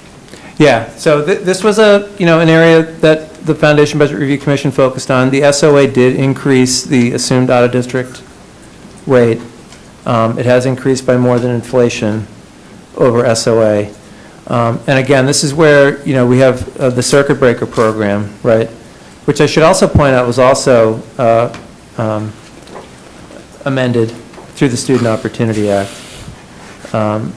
And the way the SOA was amended through the circuit breaker was amended through the Student Opportunity Act was we fixed the eligibility threshold at the level that it was at. I'm going to get the fiscal year wrong, but FY22. The old eligibility threshold for circuit breaker pre-SOA was set at 4 times statewide foundation. So what we would do is take statewide foundation, divide by the number of foundation students, right? That's the rate multiplied by 4. That was the threshold, right? And so that grew every year. There was some concern with rapid increase in foundation due to SOA changes that threshold would get so much higher that far fewer districts would be eligible for circuit breaker funding. So what the SOA did was that it fixed that rate at the FY21, don't quote me on it yet, I'd have to check that, but the FY21 level, which is about $45,000 if memory serves, and then increase it by inflation annually. So that's grown at a much slower rate than it would have had we continued with the prior circuit breaker eligibility threshold calculation. So let me... So there's been more circuit breaker funding that's gone out as a result. And what the goal of circuit breaker is to fund 75% of the costs above that threshold for districts that claim students at that level of service. And just quickly, I'll add, the other thing the SOA added was eligibility for transportation reimbursement for out-of-district special ed students, which did not exist prior to SOA. So while not every district has benefited directly from the SOA reforms to the Chapter 70 formula, the reforms to the circuit breaker formula have been more widely distributed across districts. So I guess the goal of the SOA, you had the court that said, hey, education funding isn't fair, people aren't getting the education they need. Does this formula, when you look at out-of-district and in-district special education costs, does it actually remediate 100% of the problem with regards to special education being out of reach for students who have special needs? Yeah. I don't know if I can answer that question fully. I will say that, again, repeat, circuit breaker funding has grown substantially since, I don't have the numbers right here in front of me, but we're talking $400 million pre-SOA. Now we're up $600 million or higher in circuit breaker funding, including transportation costs, reimbursement. So this is going to continue to be an area of focus, right? We heard this a lot in the hearings that we ran in the fall. Special education funding continues to be a concern. It was a concern in 2016 with the Foundation Budget Review Commission. As we know, those costs are growing, student needs are growing, and we need to continue to meet those costs. So yeah, I don't know if I have a satisfactory answer for you, but this will continue to be an area that gets a lot of attention. Thank you, Mr. Chairman. Forward. Yeah. Just let Paul jump in. to clarify that real quick, so we're talking about, again, these are all estimates based on the formula. The special district, the special ed tuition down is about 1% based on this. For us, we're right around 2%. So it gives you an idea, like, there's a real attempt here, and I think when you look at just how many districts they're actually trying to review, they're getting the numbers that work generally, but Franklin as a whole tends to be well above these numbers. So if you're looking at these estimates and how we're impacted directly, our numbers are all higher as to what we actually have in district versus what is being estimated by the state. Thank you. Well, unfortunately, Chairman Griffith just took what I was going to say, which was just pointing out, again, just thank you for explaining how the circuit breaker reacts to this. But just to clarify for everyone listening that this assumes a 16% rate of in-district special ed services at 25% of the time, right? And we're at about 23%, and Right. then a 1% out of district, which of course, as Chancellor Morincello said, is much more expensive, and we're double that. So I just wanted to clarify, but. Yeah, no, it's a fair point. And so the Foundation Budget Review Commission met 10 years ago, right? SOA was passed in 2019. Things have moved since then, right? So this thing needs to continue to evolve. It doesn't, it doesn't move as quickly as I think people would like. That this is a big thing to change, and it takes a while. So I can't predict at what moment the legislature is going to take this back up and relook at it. I will say, we're certainly seeing a lot of energy, a lot of concern around this, even before SOA is fully implemented. So I don't know if that's predictive of when the legislature is going to take this up, but I know they're certainly hearing it. Sorry. Give it back to Megan. Just hold on. Over here. Thank you, Mr. Chairman. So really quickly, if you look at the history since ed reform in 1993, usually around every 8 to 12 years is when I think the state legislators and DESE start hearing enough comments about the formula and different aspects, right? And I think to Rob's point, this community has to be prepared. I know I've said it a million times, but I'll say it again while we have an attentive audience. This community has to be prepared that, after this election this year, there'll be a report put out by DESE later this summer. I think that was in an outside section in the budget, which led to those hearings. You're looking at FY28 a year from now, and 29.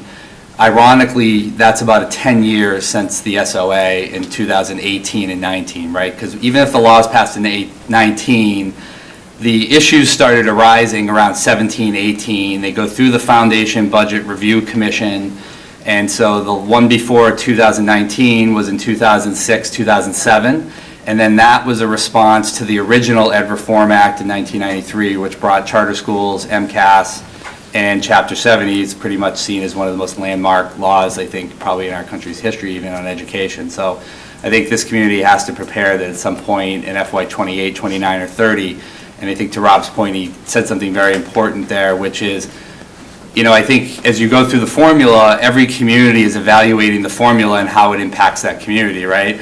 If you go next door to some other communities, their issues with the formula are going to be different than ours, and ours are going to be different than others, but it still accumulates up to a situation where you have a majority of communities and legislators hearing that. And so this community, I think this presentation is perfectly timed.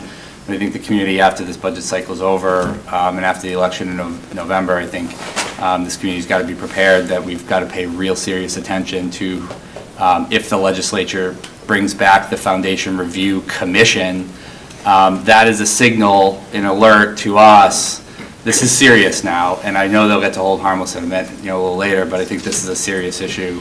And the last thing I'll say is, really quickly, for folks that weren't around, 8 or 9, 10 years ago, the school committee did host a lot of legislative sessions. I know they still do with our lawmakers, but in 17, 18, and 19, I know Senator Roush, Representative Roy, and then Senator Spilka, who was representing half of Franklin, was very, very clear at numerous forums every year that their priority in Chapter 70 was dealing with special education circuit breaker and also charter school reimbursement. I know they glossed over that one section, but those were priorities. The Senate President was very clear with the district that where they were going to put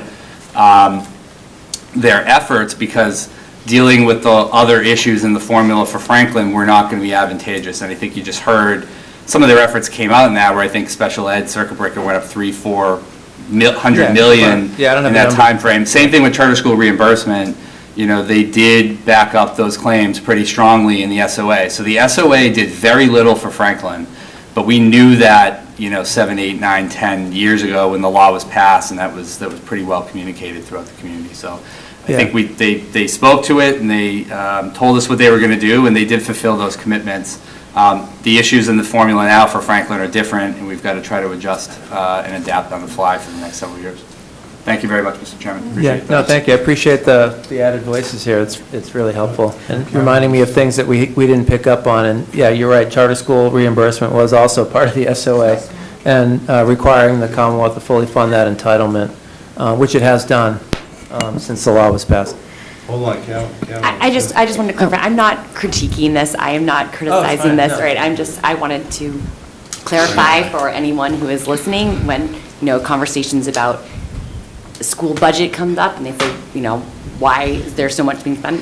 Well, if we are, paying a significant more in special education fees than what the state, expects or assumes that we are, that's a huge percentage. I'm just clarifying that, not criticizing Oh, no, we don't the take, formula. believe me, we don't take it that way. Okay. So, thank you. Hi, how are you?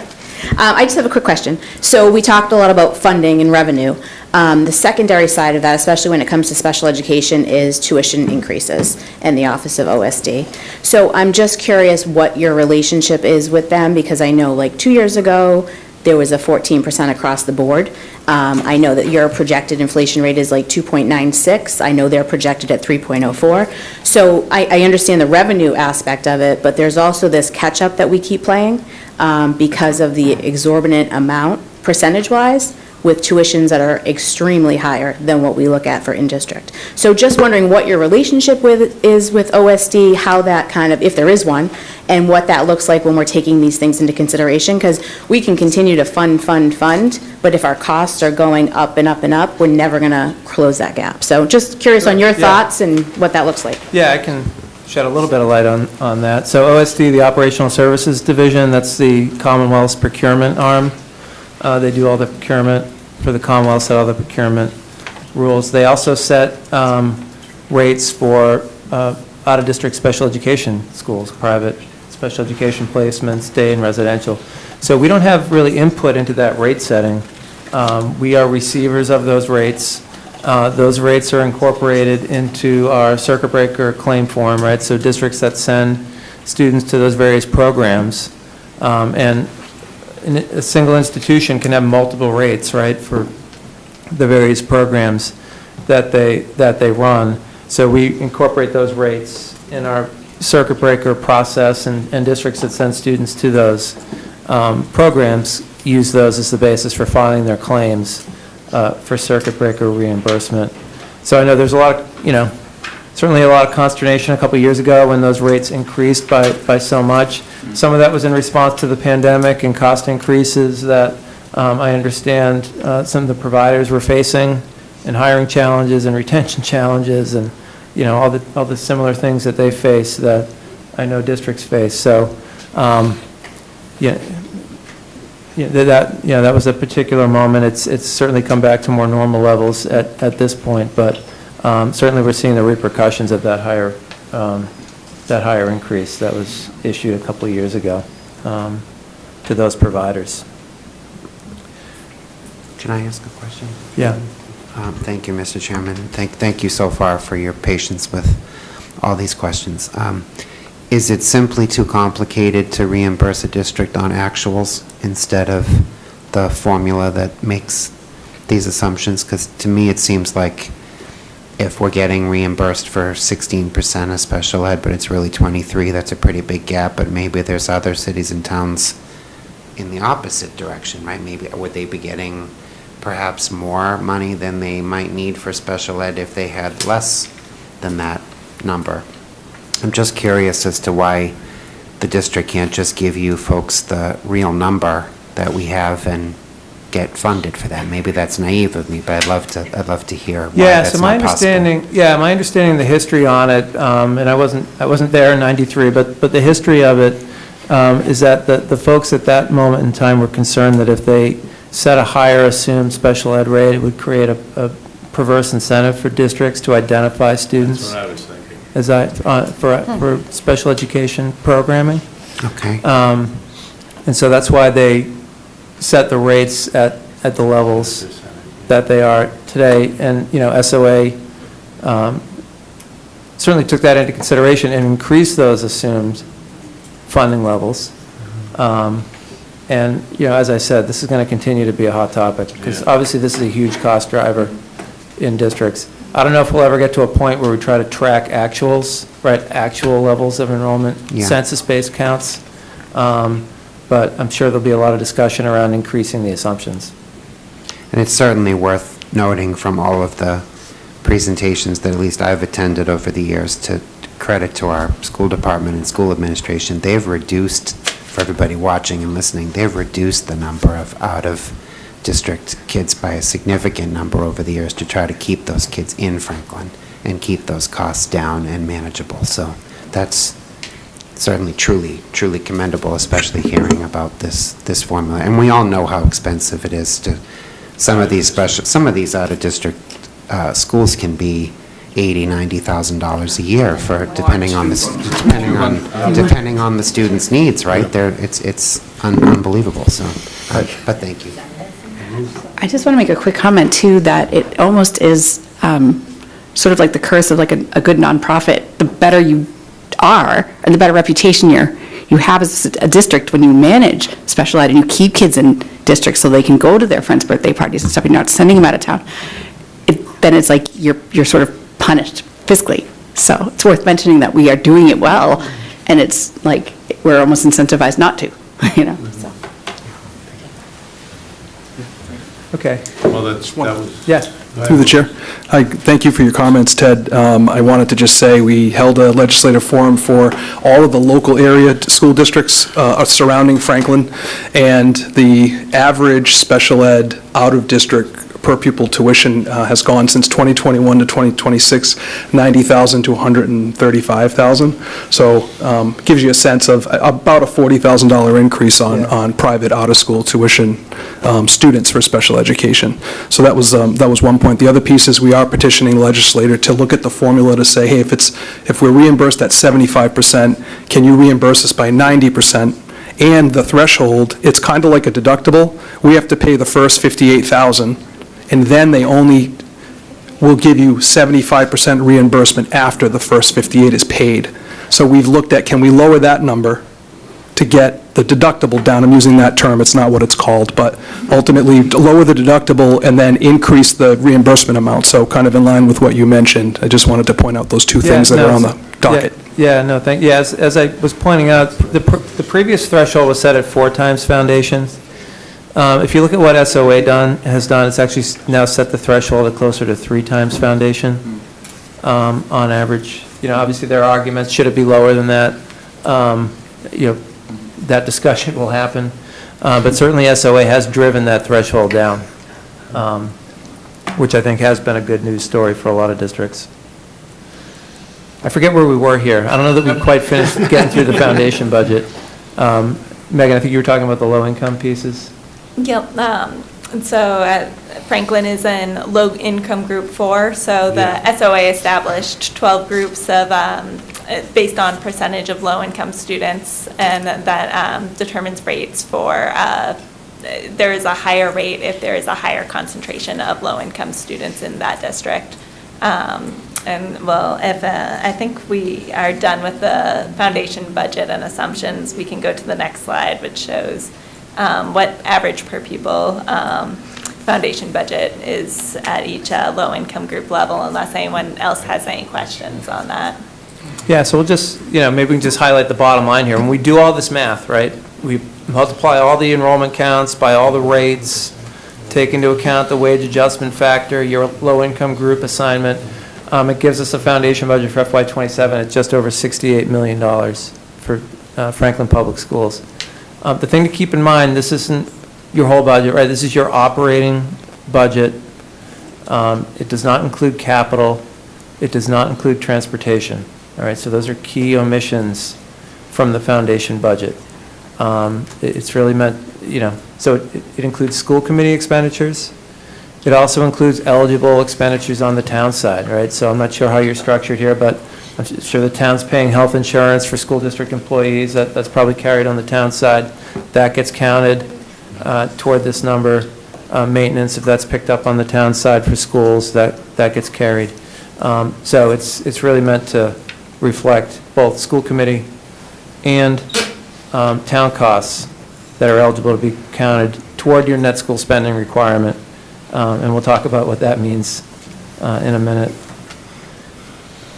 So do you want to talk to this one, Megan? Yeah, quickly? so Franklin's low-income percentage is just over 18%, so that puts you squarely in that 18 to 23.99 category, where the average foundation budget per pupil is, let's see there, 14,000. 178. 178, thank you. 241. 241. Which the fourth. Yeah, 14,241, yeah. That's right. The lines. Yeah, we're not doing ourselves any favors. So, yeah, so what you can see here, the foundation budgets obviously go up quite a bit the higher the low-income group you're in. And that goes to the point that the low-income rates established by the SOA for districts with higher concentrations of low-income students are really driving a lot of the aid growth in the SOA. The rates really do go up exponentially when you get up into those higher groups, 10, 11, 12 groups. The other thing I'll point out that the SOA did, which was different from what we had before, pre-SOA we had 10 deciles to define your low-income rate. So where you fell is sort of where you were in the distribution, right? And we just set decile cut points. What the SOA did is it set hard cut points between low-income groups. So if you're, and we've had this happen in a couple of cases, if you're a couple students short of, getting up into group 11, there's sort of no recourse, right? It's sort of, those are the hard lines, whereas I think under the decile system, there was a little bit more fluidity in terms of where you landed, because more or less your relative position in the state was going to stay the same, and as populations went up or down, or numbers of low-income students identified went up or down, you were probably going to land in roughly the same place you did before. But it's a little bit different under SOA with the hard cutoffs. So happy to take any other questions on. Mr. Chairman? That's the foundation budget. Yeah. You said that so easily, that's the foundation budget. So. The prior slide, how do you know students' income level? Thank you, Steve. I was just going to ask that. Yeah, that's a good question. I was wondering if we wanted to get into that. So so the way we identify low-income students is work in collaboration with the Executive Office for Health and Human Services. So after each SIMS collection period, so SIMS is a student information management system. So folks from the district here will be well familiar with SIMS. They're working on it right now. We collect SIMS from districts 3 times a year. The key collection point for Chapter 70 is that October 1 collection. That's what we use for foundation enrollment. But we also collect data in March. That's largely used for MCAS, though we are starting to use that actually for more things related to some of our claim form programs. And then we collect data at the end of the school year, and we use that to calculate sort of student level FTEs for things like per pupil spending and other calculations. So that's head count, you talked about that earlier in terms of the October 1 Yeah, so that comes, rate. yeah. But do parents report income No, what we thresholds, do, what we do 3 times a year after each one of those SIMS collection periods, we take our SIMS file, over 900,000 students, we send that over to EOHHS. They match it up against their databases. We've established a matching protocol with them. This is a separate unit from the one that Megan and I work in, but they've got a pretty sophisticated matching protocol that they do to identify students who are receiving SNAP benefits, who are enrolled in Mass Health, who are receiving TAFDC. They also, they look at students who are in the foster care system. So that's how you get the 118 students. Right. Comparing those 2 data sets. Yeah, so those, and it's not just a one-time, a moment-in-time match, that it's actually a 4-period match to try and capture as many students as we can. So the key criteria is that the student has to be enrolled with you on October 1, right? But if they were identified in the match based off that October 1 submission, or the match based off the prior school year end submission, the end of year SIMS from the prior year, or the prior year March submission, or the prior year October submission, we'll pick them up and we'll count them as low income. So we're trying to account for the fact that students' eligibility for benefits can change, right? But we don't want to exclude a student if they weren't receiving benefits in October, but they had been receiving benefits for the entire school year the prior year. So we want to pick those kids up. So that's how we do it. This is a methodology that we had to develop back in the 2015-16 timeframe, because at that moment in time, the Department of Agriculture decided that if districts met a certain level of eligibility, they no longer had to collect the free and reduced price lunch forms. So that meant that our largest school districts stopped collecting those forms. And that was a key data source for us in order to identify low-income students for state funding purposes. So we had to develop this methodology, which has worked really well. I mean, we've continued to improve it over time to improve the match kind of algorithm. And we're actually, in some districts, we're matching more students now than they ever counted on their paper form submissions. So it has, I think, been an improvement over past practice. No, that, as long as they're not skipped over, that's the main thing. Yeah.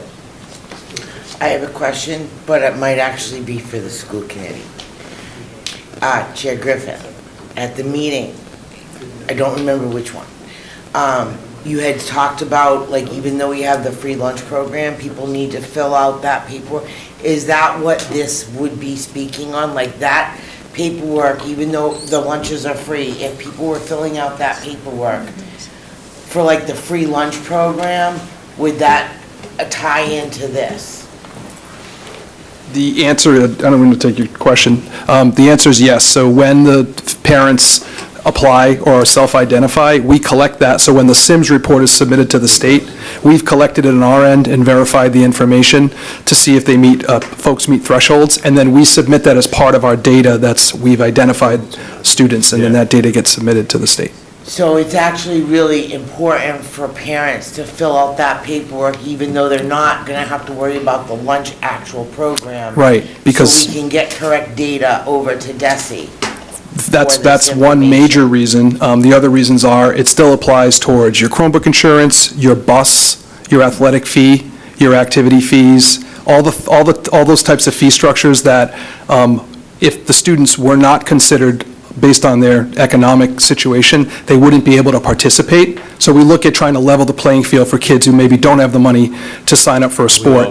They submit the paperwork, and then they can still have access to the student life. Does that make sense? Yes, it does. Okay. I just wasn't sure if they tied in, so I wanted to clarify that, because we're going to need to start talking. Yeah, just to clarify a little bit, so a lot of districts still collect the forms, right? Because they don't come under the rules of the USDA provision that allows them to qualify all students for free reduced price lunch based on that eligibility threshold. I think you have to be at 60% identified rate in order to qualify for that USDA provision. So a lot of districts are still collecting the forms to run their school nutrition programs.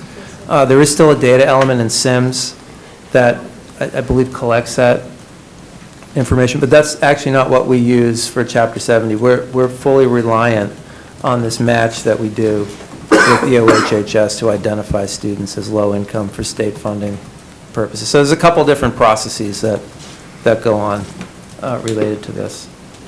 So we talked about foundation budget. So once we determine the foundation budget, we set that aside for a minute. And now what the formula then does is determine, okay, how much of that target spending level, that $68 million figure for Franklin, should be funded through local revenues and how much should be funded by the state. So we do that through this formula called the aggregate wealth method. And what this does is it sets a statewide funding goal of funding 59% of the statewide foundation level from local revenues and 41% from the state. So hopefully you can see these numbers okay. So in FY27, statewide foundation budget is $15.8 billion based on the governor's budget. So 59% of that is $9.3 billion. So the goal is that we're going to fund half of that $9.3 billion based off of income effort. I'll talk about what that means in a minute. And the other half from property effort, right? Based on each city and town's wealth determination. So what's complicated about school funding in there's a lot of things complicated about school finance in Massachusetts, but one of the real complicated things is that all the taxing authority rests with cities and towns. But we have different kinds of school districts out there. A lot of our school districts are municipal-based districts. We also have regional districts. We also have regional vocational districts. So we have a real complex sort of governance structure kind of overlaid on this local tax system that relies on city and town-based taxation. In most other states, school districts have taxing authority, and they issue property tax bills. But that's not true in Massachusetts, or really, I think, throughout New England for the most part. So due to that reality, we have to take each district's foundation budget and allocate that foundation budget back to a city-town-based foundation budget based on the districts that the municipality belongs to. So in Franklin, obviously, it's Franklin Public Schools, K-12. You also belong to Tri-County, and is it Norfolk County? Aggie. Yeah, all right, so those are the three districts that you have a share in their foundation budgets. So we allocate those foundation budgets back. We give you obviously you own Franklin's foundation budget in its entirety, and then we allocate back a piece of those other two districts' foundation budgets based on your share of those districts' enrollment. Yeah, same with the charter school? Well, charters are different. All right, charters are not included in the Chapter 70 formula, at least as organizations, right? The way charter funding works, but yet every student that Franklin sends to a charter school is included in your foundation enrollment. Right. All right. So what we're doing is we're establishing, that obligation to fund charter tuition as part of your state aid profile, right? And then you get assessed that charter tuition through a separate formula. We could probably come back and do another workshop on that. Yeah. I don't think we can do that tonight, but. That's an overall. Yeah, yeah. All right. So we've got this 59% goal, right? There's a lot of debate around the 59-41 split. Should it be, should there be more obligation on the state side, less on the local side when we run these numbers? That's certainly a topic of conversation. I think as people continue to talk about the formula, that will be, that split will be part of the discussion and whether that needs to be changed. But this is where we stand right now. There's not a huge amount of science behind those numbers. We settled on the 59% back when this model was developed because that's kind of where we were at that moment in time. 59% of statewide foundation was funded through local revenues. So we kind of relied on historical spending patterns in order to set these cutoffs. So, all right, so working off the 59% piece, we determined, okay, we're going to fund some of that 59% from local wealth as measured through state tax returns, income tax returns, as well as equalized property valuations. Do we have the formula file up? That actually might be easier. I can bring it up on. Yeah, you want to talk, that might be easier to look at than this. So we're just going to call up another file that I think would probably be easier to walk through than the PowerPoint slides. So we have these, so we have the 59% threat. There's another parameter, right, another criteria that is established in the formula as well, which requires that no city or town be required to fund more than 82.5% of its foundation budget. Okay, so that's basically sets the 17.5% aid floor for all districts. The rationale behind that is that, all districts should receive some state assistance, right, regardless of how wealthy they are. And that's, that was a subject of much debate back when that was established. Should it be 20%? Should it be 15%? Where they landed was at 17.5%. So we have these two kind of parameters, right? We get the 59% funding goal and the 82.5% cap on local contribution requirements. So when we have those parameters in place, We have, there's a function in Excel called Goal Seek. We give it some criteria, and we have it run the numbers, and it gives us back a couple of percentages that we apply against each city and town's latest EQV data, equalized property value data, as well as its most recent income data based on state tax returns. So you might ask, why do we use EQV? Why do we use income to measure a community's wealth? This was also a subject of much debate back when we settled on this formula. Some people thought we should use EQV only. Some people thought we should use income only. Different approaches benefit different communities in different ways. And so we settled on, okay, let's weight them equally in the formula in order to measure a community's ability to pay. So here are the numbers for Franklin. So in 2024, the equalized valuations reported for the town of Franklin by the Department of Revenue was $8.5 billion. And the aggregate income reported on state tax returns by taxpayers who live in the town of Franklin was $2.1 billion. So these are the numbers that we're using, right? And that we're using to measure your ability to fund your foundation budget. So when we ask Excel to run this math for us, it gives us back a couple of percentages, which kind of function like tax rates, right, that we apply against the reported EQV and the reported income. And you can see those on lines 2 and 5. And we apply those percentages to those metrics. It gives us back two numbers, right, in this case 28.2 million and 34.6 million, that we add together on line 7 to give us a number that we call the combined effort yield. So this is the total level of funding that, based on the latest wealth data that we have available to us for the town of Franklin, we feel that Franklin can fund towards its foundation budget, $62.9 million. Mr. Chairman, could I ask a question? Go ahead, Matt. So I just want to clarify I have this down right. So at the state level, for all the cities and towns together, the total split is about 60-40. But when you go town by town, you vary that based on your town's wealth. Right. So that wealthier towns have to contribute and pitch in more, Right. and less wealthy towns have to pitch in less. Is that Right. correct? Yeah, that's right. So those rates are going to yield higher levels of available funding in wealthier communities than in less wealthy communities. That's exactly right. I just want to try to make sure that people at home understand what's going on. Yeah, no, that's exactly right. Thank you. At that 82%, that's as high as they can go, right? Exactly right. So it takes that into account too. So those rates are set based on the 59% target and the 82.5% cap. All right. So that combined effort yield number is sort of the key metric that we use. We then compare that number to Franklin's foundation budget, which that number is $72.4 million. That number is higher than what we just looked at on Franklin's foundation budget worksheet because it factors in your share of Tri-County and Norfolk Aggie's foundation budget. So it's a higher number. All right, so that's important to note. So what we do is we say, okay, what's higher? Or I'm sorry, what's the lower number? 82.5% of 72.4 million or 62.9 million? And it turns out that 82.5 is less for the town of Franklin.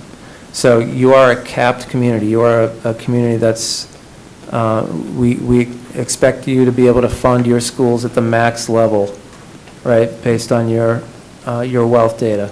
So that number for you is 59.75 million. Okay, so that sets an aid floor for you at 17.5.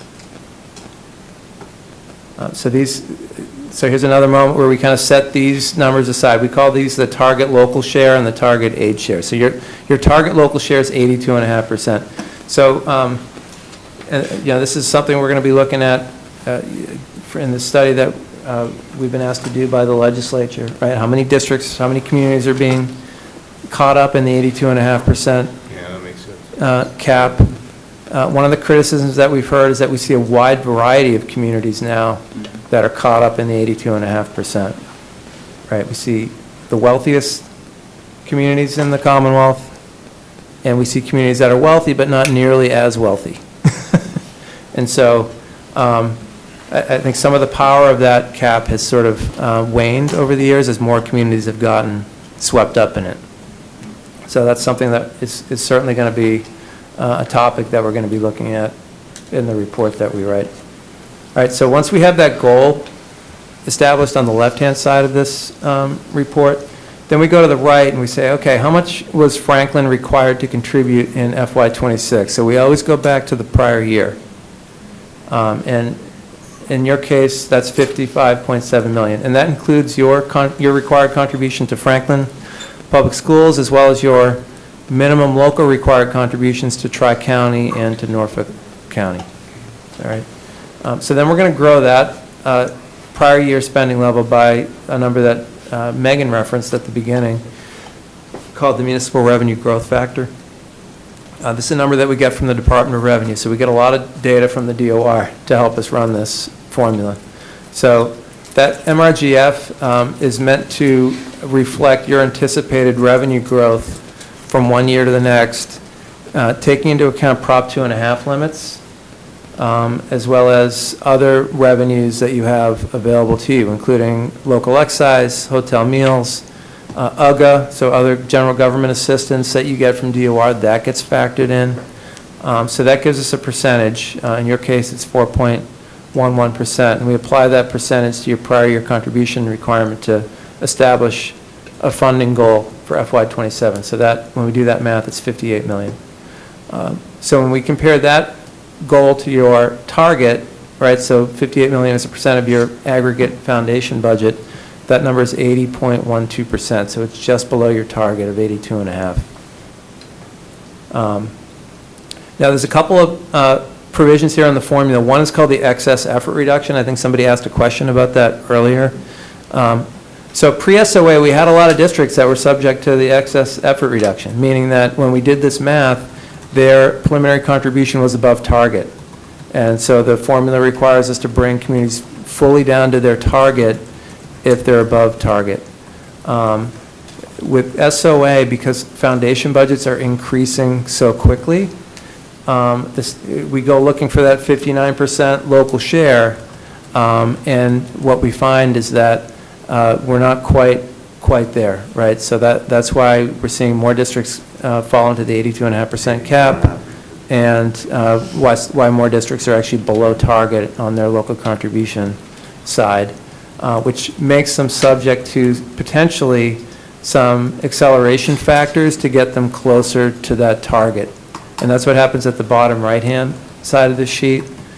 So your shortfall from target is 1.7 million. It's a 2.38% shortfall. If your shortfall was more than 2.5% and less than 7.5%, we would add a percentage point to your growth factor to get you a little closer to target.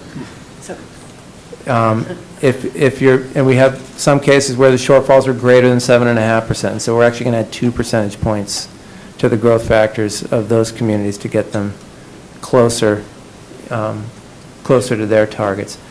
That doesn't apply, at least this year, to Franklin. You're below that. So what we do in your case is we apply the growth factor to your prior year contribution, and that gives us a required contribution level of $58 million. All right. So that's the town-based number. Are there any questions about that?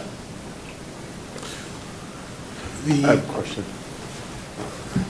Go ahead, Gene. Yeah, through the chair. What percentage of communities are at that 82%? Oh, I don't have, yeah, it's a lot more now. Oh, God, it's got to be over 200 of 351 cities and towns. 350 community. So that's flipped, right? It used to be that we had probably over 200 communities that were above effort, right, that had the excess, eligible for the excess effort reduction, right? Under SOA, that is completely flipped. And now most cities and towns are below effort and subject to these acceleration factors. And there are far fewer communities that are above their required effort and subject to the excess effort reduction. So that's been a dynamic. You know, we'll be talking about that in this report that we're writing. Jane? Through the chair. I'm still trying to process all this because it's very, very confusing. But you were talking about going by, like taxes, when people do their taxes, as it might have been the slide before. I'm having a delay processing. But my question is, if you're going by like the taxes that people in the town of Franklin have filed, that's not incorporating seniors that are on Social Security that don't have to file taxes, or people on disability that don't have to file taxes. So that's an issue I think that needs to also, and I know it's not in your purview, but it has to be addressed, because there's actual residents, not just in this town, but in other towns, that their data is not being considered because they don't have to file, but they fall under that low income. Right. And for towns to do overrides and that kind of stuff, they can't afford it. So the numbers, I know it's probably the best that can be done with the data that is given at the time, but there's a lot of room for improvement, because they're not taking into the fact of things that aren't being reported.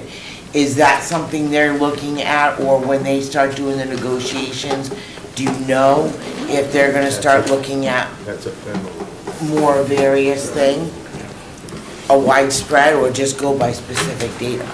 Yeah, I mean, if people don't file tax returns, right, they're not included in this aggregate number, right, which, you know, is in fact, you know, driving the overall ability to pay of the community, right? So the more folks you have living in the community who aren't filing taxes, who aren't meeting the income threshold required to file a tax return, that's going to make, you know, those communities are going to look sort of less wealthy in this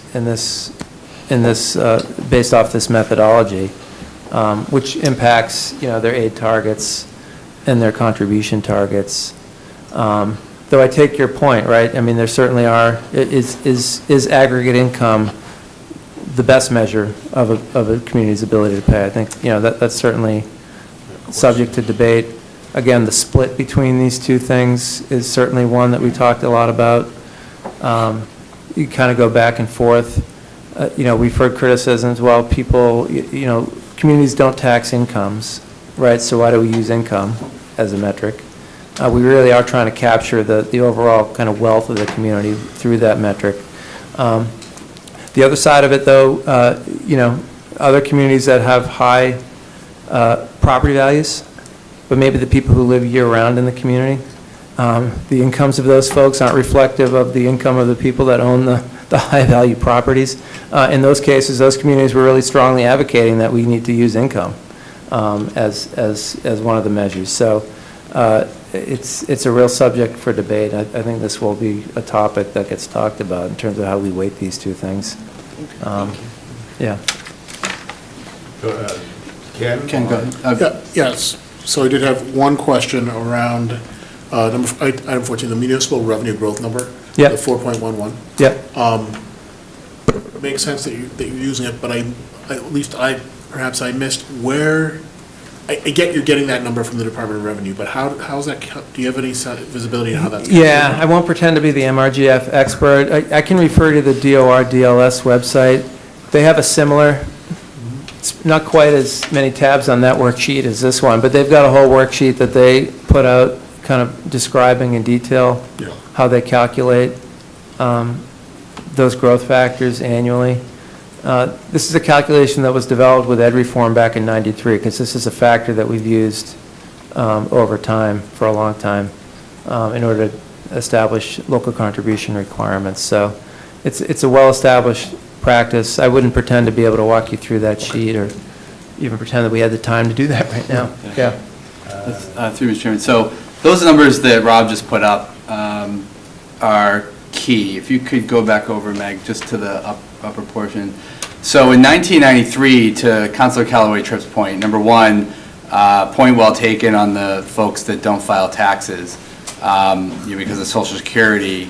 I would just say, one, obviously that formula applies to all 351 cities or towns. So if you're not having, people aren't filing taxes here, they're not in every other town. So it is an equal playing field in terms of the formula. But in terms of Franklin, and some of you can really appreciate this, in 1993, the wealth model on how you determine Chapter 70 was single-handedly on land value. So actually the argument that's being made now about income is actually the same argument that was made in 2005, 6, and 7 by the town of Sandwich. There was a group called Fair Share for Sandwich who basically said, the formula is unfair because we're land rich, but our wealth is actually not as great as you would think on the Cape, or not as high as other communities.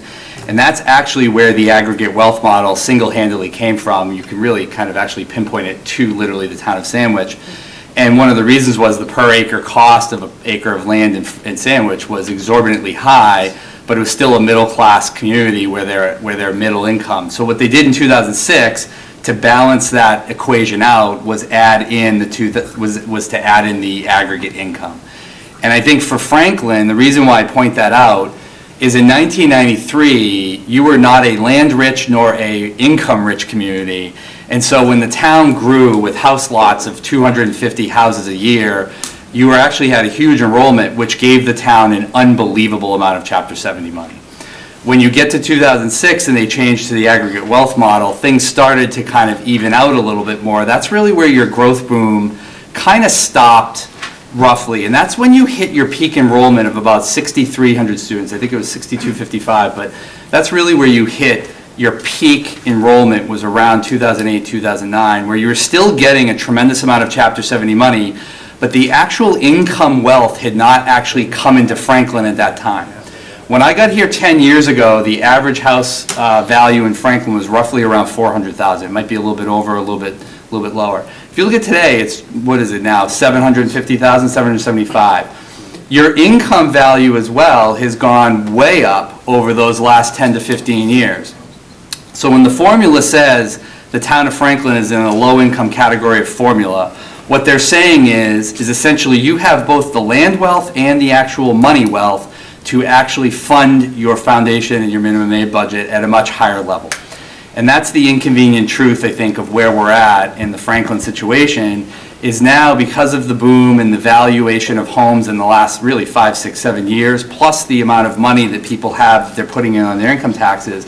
If you went back and looked at that 10 years ago, those numbers are probably almost in half of what they are today. And if you went back to 1993 or even back to 2006, back to 2006, I guarantee you the formula was not a major concern when they brought in the aggregate wealth model, because you were still fairly not very land rich, although that was getting higher, but your income levels as a community were nowhere near something that was going to deduct or plateau your Chapter 70 finance. And that's exactly why you've seen, since the Student Opportunity Act, that's why you've seen a commitment from our legislators where they've had to try to prioritize charter school reimbursement, special education circuit breaker reimbursement, and all the other issues that we know of, because this was a dynamic that was coming into play 7, 8 years ago, and obviously we know today, everybody knows the town's ability to pay, and I say this with ultimate sensitivity. I'm well aware that not everybody in Franklin has the ability to pay for the override questions that have been out there.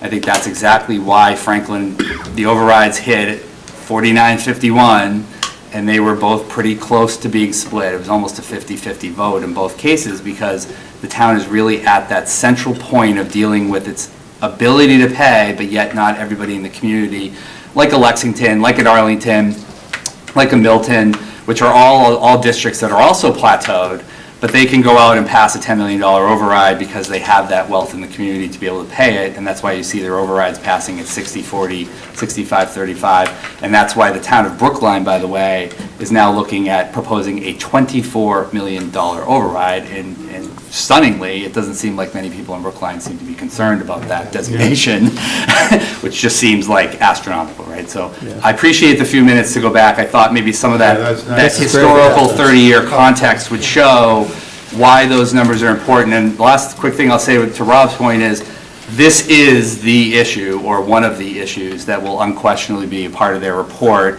and will be a big feature that you're going to see in the Foundation Review Commission over the next 2, 3, or 4, 5 years. Yeah, no, thank you for that, Jamie. That's really helpful. The other thing I'll just add, the formula that was established in '93 wasn't relying on updated wealth metrics. Kind of where you started is where you stayed in terms of your local effort determination.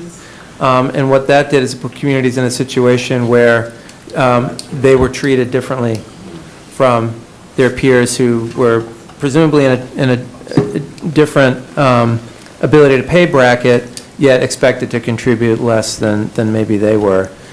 So that was another impetus behind this reform that was put in the early 2000s, was to use updated wealth data, right, to establish local contribution targets.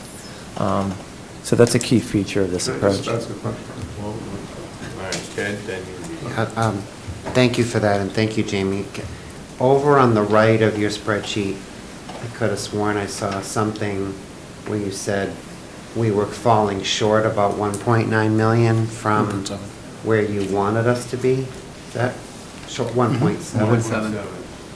So we're reading that right? I mean, regardless of hold harmless, which I know you're going to talk about later, but right. If everything was perfect based on these formulas, we would be contributing 1.7 million more to our town education costs. Yeah, and I'm sure you are, right? If we look at what you actually are spending, I'm sure your actual spending far exceeds what we're requiring you to spend. So this is setting spending requirements, but districts are free to spend as far above their requirements as they see fit, and a lot of districts do that, right? So most districts spending is about 25-30%, or in some cases even higher, above their required net school spending levels. I don't have Franklin's numbers right here in front of me, but I assume you're in that neighborhood. I'm just curious, because we have a lot of people listening. Where are we with that number? With what number?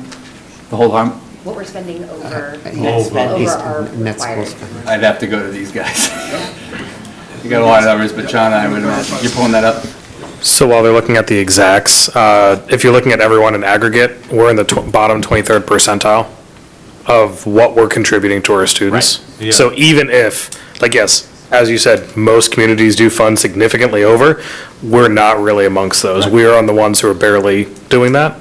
So the threshold is very low. Most towns, if not all towns, hit that threshold, but that doesn't really account for a lot of the costs that we actually deal with and what is come to be expected.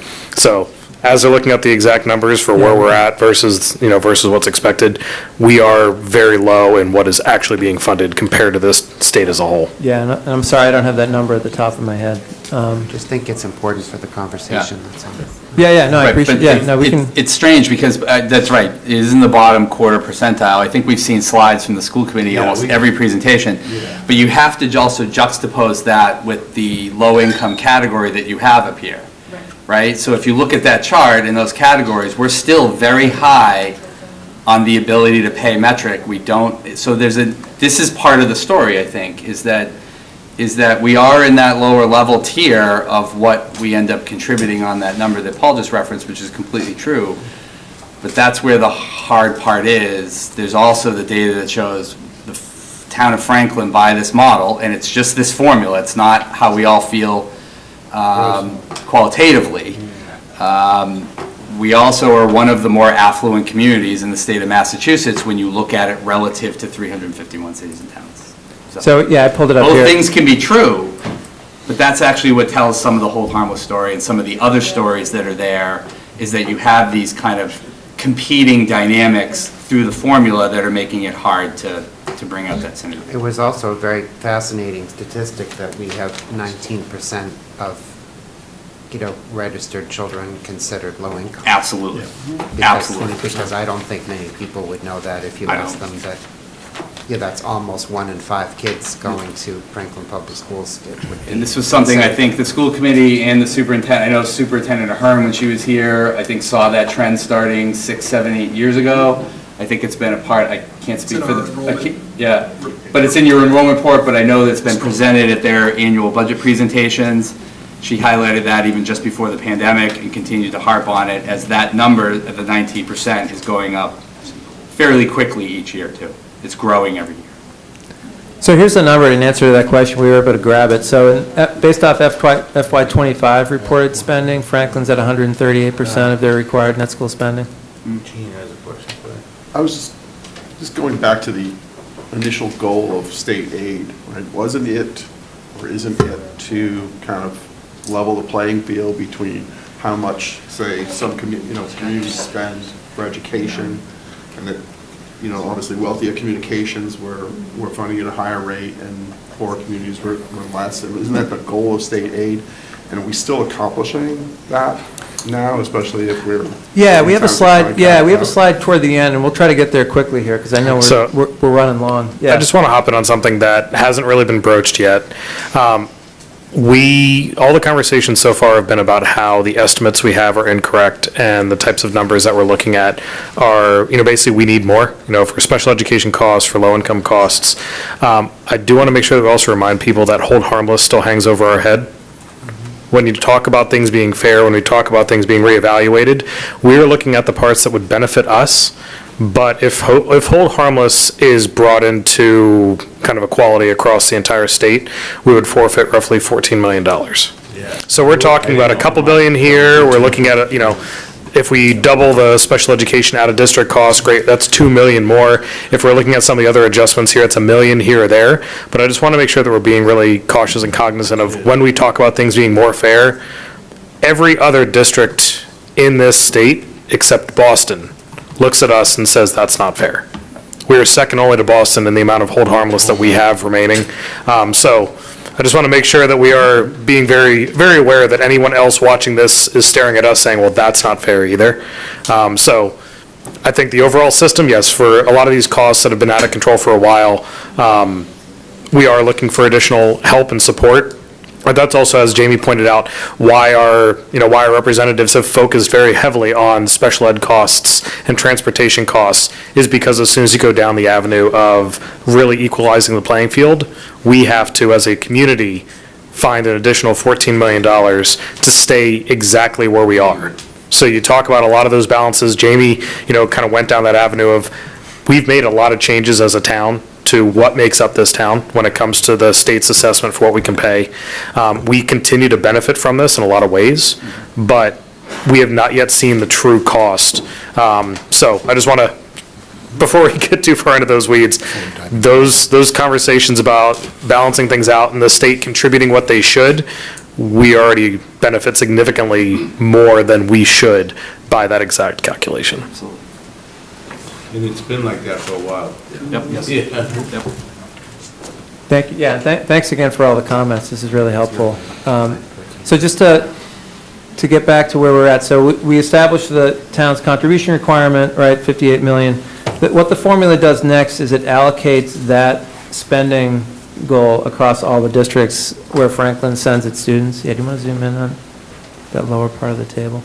So the way that we do this is, compared to other parts of the formula, fairly straightforward. So what we do on row, what's that row number?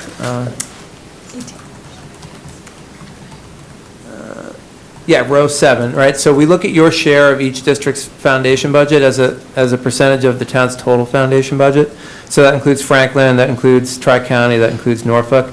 So those pieces there on row 7 represent those foundation budget amounts that Franklin shares in. And so we determine what those percentages are across the town's entire foundation budget, and then we allocate your contribution requirement on row 5 based on those percentages. So 93%, close to 94% of that number is going to Franklin as a required contribution level. A little more than 5% is going to Tri-County, and less than 1% is going to Norfolk. So that's how we allocate the dollars, and that's what drives the aid calculation in the final step. I will say just quickly, so that number that we calculate for Tri-County, that's used as the basis for setting your assessment, the town's assessment to Tri-County Regional Vocational School, right? So they use that to determine your minimum local contribution requirement, and then I don't know if they assess above that or not, but if they do, then that's all done based on their regional agreement. But just focusing back on Franklin Public Schools. So this is kind of the bottom line, right? This is where you get you see where you land in terms of your state aid growth. Once we do all of that, right, the foundation budget, the contribution requirements, those are all very complex parts of the formula. The aid calculation is actually fairly straightforward. As I described at the beginning, what we do is we look at the aid that you were receiving in the prior year, FY26, that's row 1. Then we look at row 3, your required contribution level for the upcoming year, 54 million. We add those two numbers together, right? And if those numbers exceed your foundation budget, which they do, then you don't need any additional foundation aid to get up to foundation. The other data point here to the gentleman's comment, the amount of aid you need in order to get to foundation is $13.5 million. Last year, you got $30.4 million. So that's your base aid, right? So that's your starting point. There's been a strong commitment in the formula to guarantee that you do not get any less than what you got in the prior year, plus a minimum aid adjustment, right, if you don't qualify for foundation aid. So you are in the minimum aid category. So the way we calculate that minimum aid increase, the governor proposed $75 per pupil increase. So that amounts to $355,000. So the math there is pretty simple, right? It's just that $75 multiplied by your foundation enrollment of 4,700 students. I will note, so your enrollment did decline quite a bit. I'm sure you're well aware, from FY26 to FY27. So your enrollment probably declined by more than what we saw as a statewide average enrollment loss. I think I said we were more around 2%, so you guys were over double that enrollment loss.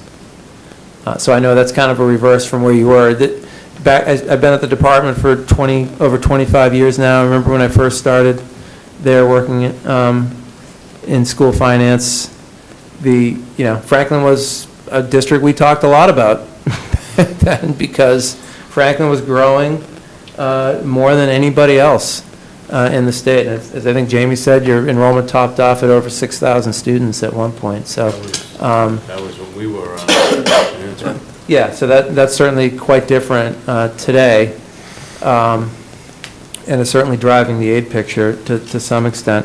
But to the points that have already been made. Lucas, do you have a question? Yeah. I don't want to interrupt your flow. No, You're hitting the zone right now. So Sorry. Go ahead. Just the net school spending percentage, I think it'd be important just as we walk away. We spend 13%. This was from FY24. We're going to reproduce this for the most accurate numbers we have, but this is what I could pull up in this moment. 13% more than the requirement. But when you do that, I had a slide on the Hockomock League because that seemed to be something we could all kind of wrap our heads around. So if you look at this, and we'll produce this again, reproduce it, it's a bar graph where we fall at 13%. And when you look across the board, you can see Canton's at 50, Foxborough's at 41, Milford's at 16.6, North Attleboro's right with us at 13.5, we're at 13.3, just a few others I'll name. 26% Plainville, Rentham's at 45%, so everyone's spending over, so I just wouldn't want the takeaway to be that we're spending over the amount, but that's out of the ordinary for districts. Just a clarifying point. The second piece is around the enrollment. It has declined.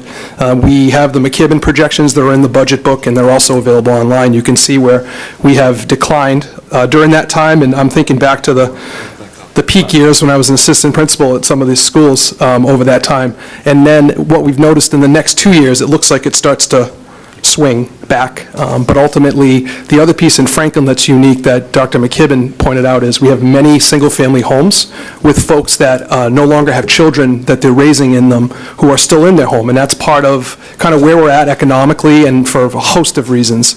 So that's an interesting fact because the way Dr. McKibben presented that, he said in communities where that's the case, it takes like a life event or a milestone before anyone would move because their home is their best option right now. They've worked hard, they invested in a property maybe at some point, and it makes the most financial sense. So I think those are all pieces that we are thinking about and factoring as we move. But that also moves into the point where, I would love to sell my house, my 4-bedroom house. I would sell it in a minute. I'm not telling you to, But I really would. But I can't Where you buy a going? ranch for $800,000. That's right. Right? Why, I might as well stay where I am. I think that's the trend all over the state. It is. Really, to be honest with you. It makes sense. I get it.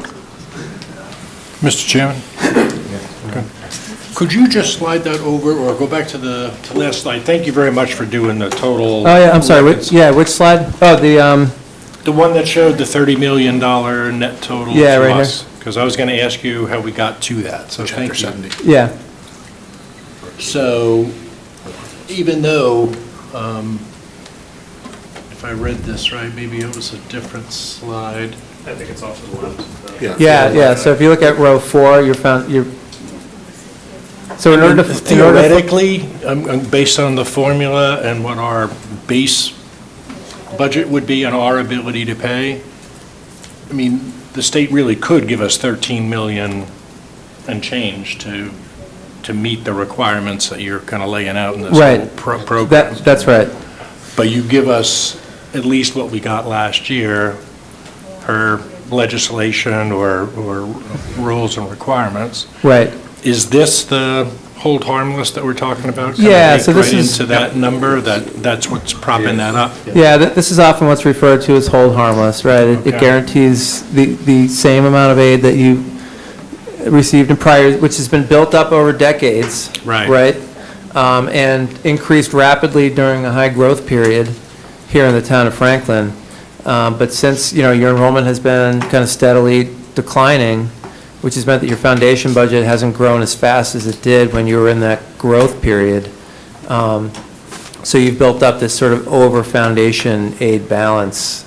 I get it, no, So to speak, yeah. It's just good to see where Yeah. that kind of came in, because I was looking to tie this back to our $30 million Right. state aid, set in Chapter 70 number, so this was very helpful. Yeah, and we got some public comments from folks in Franklin, maybe folks in this room related to the study that we're doing, and I guess I hadn't looked at it, but I think it is true that Franklin's above foundation aid is only second to Boston in terms of dollar amount, so it's significant.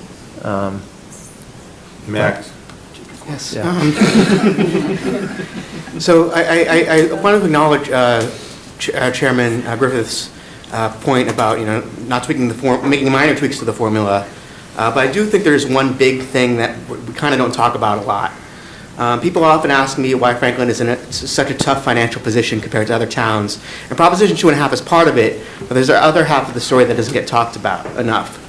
So imagine two neighbors, they're on the same street, same income, same tax bill. One household has 2 kids in public schools, the other has 4. Which family has the harder time making ends meet? That's Franklin. Statewide, 14.1% of Franklin residents, Massachusetts residents, are between the ages of 5 and 18. In Franklin, that's 16.4%, which is about 16.3% more kids than the state average that we have to educate, that that we don't have the excess resources to do that. Our single-family tax bill controlled for per capita income is right in the middle of the state. So you get the same paycheck, more kids, and a law, Proposition 2.5, that says you can't get a raise without a town vote.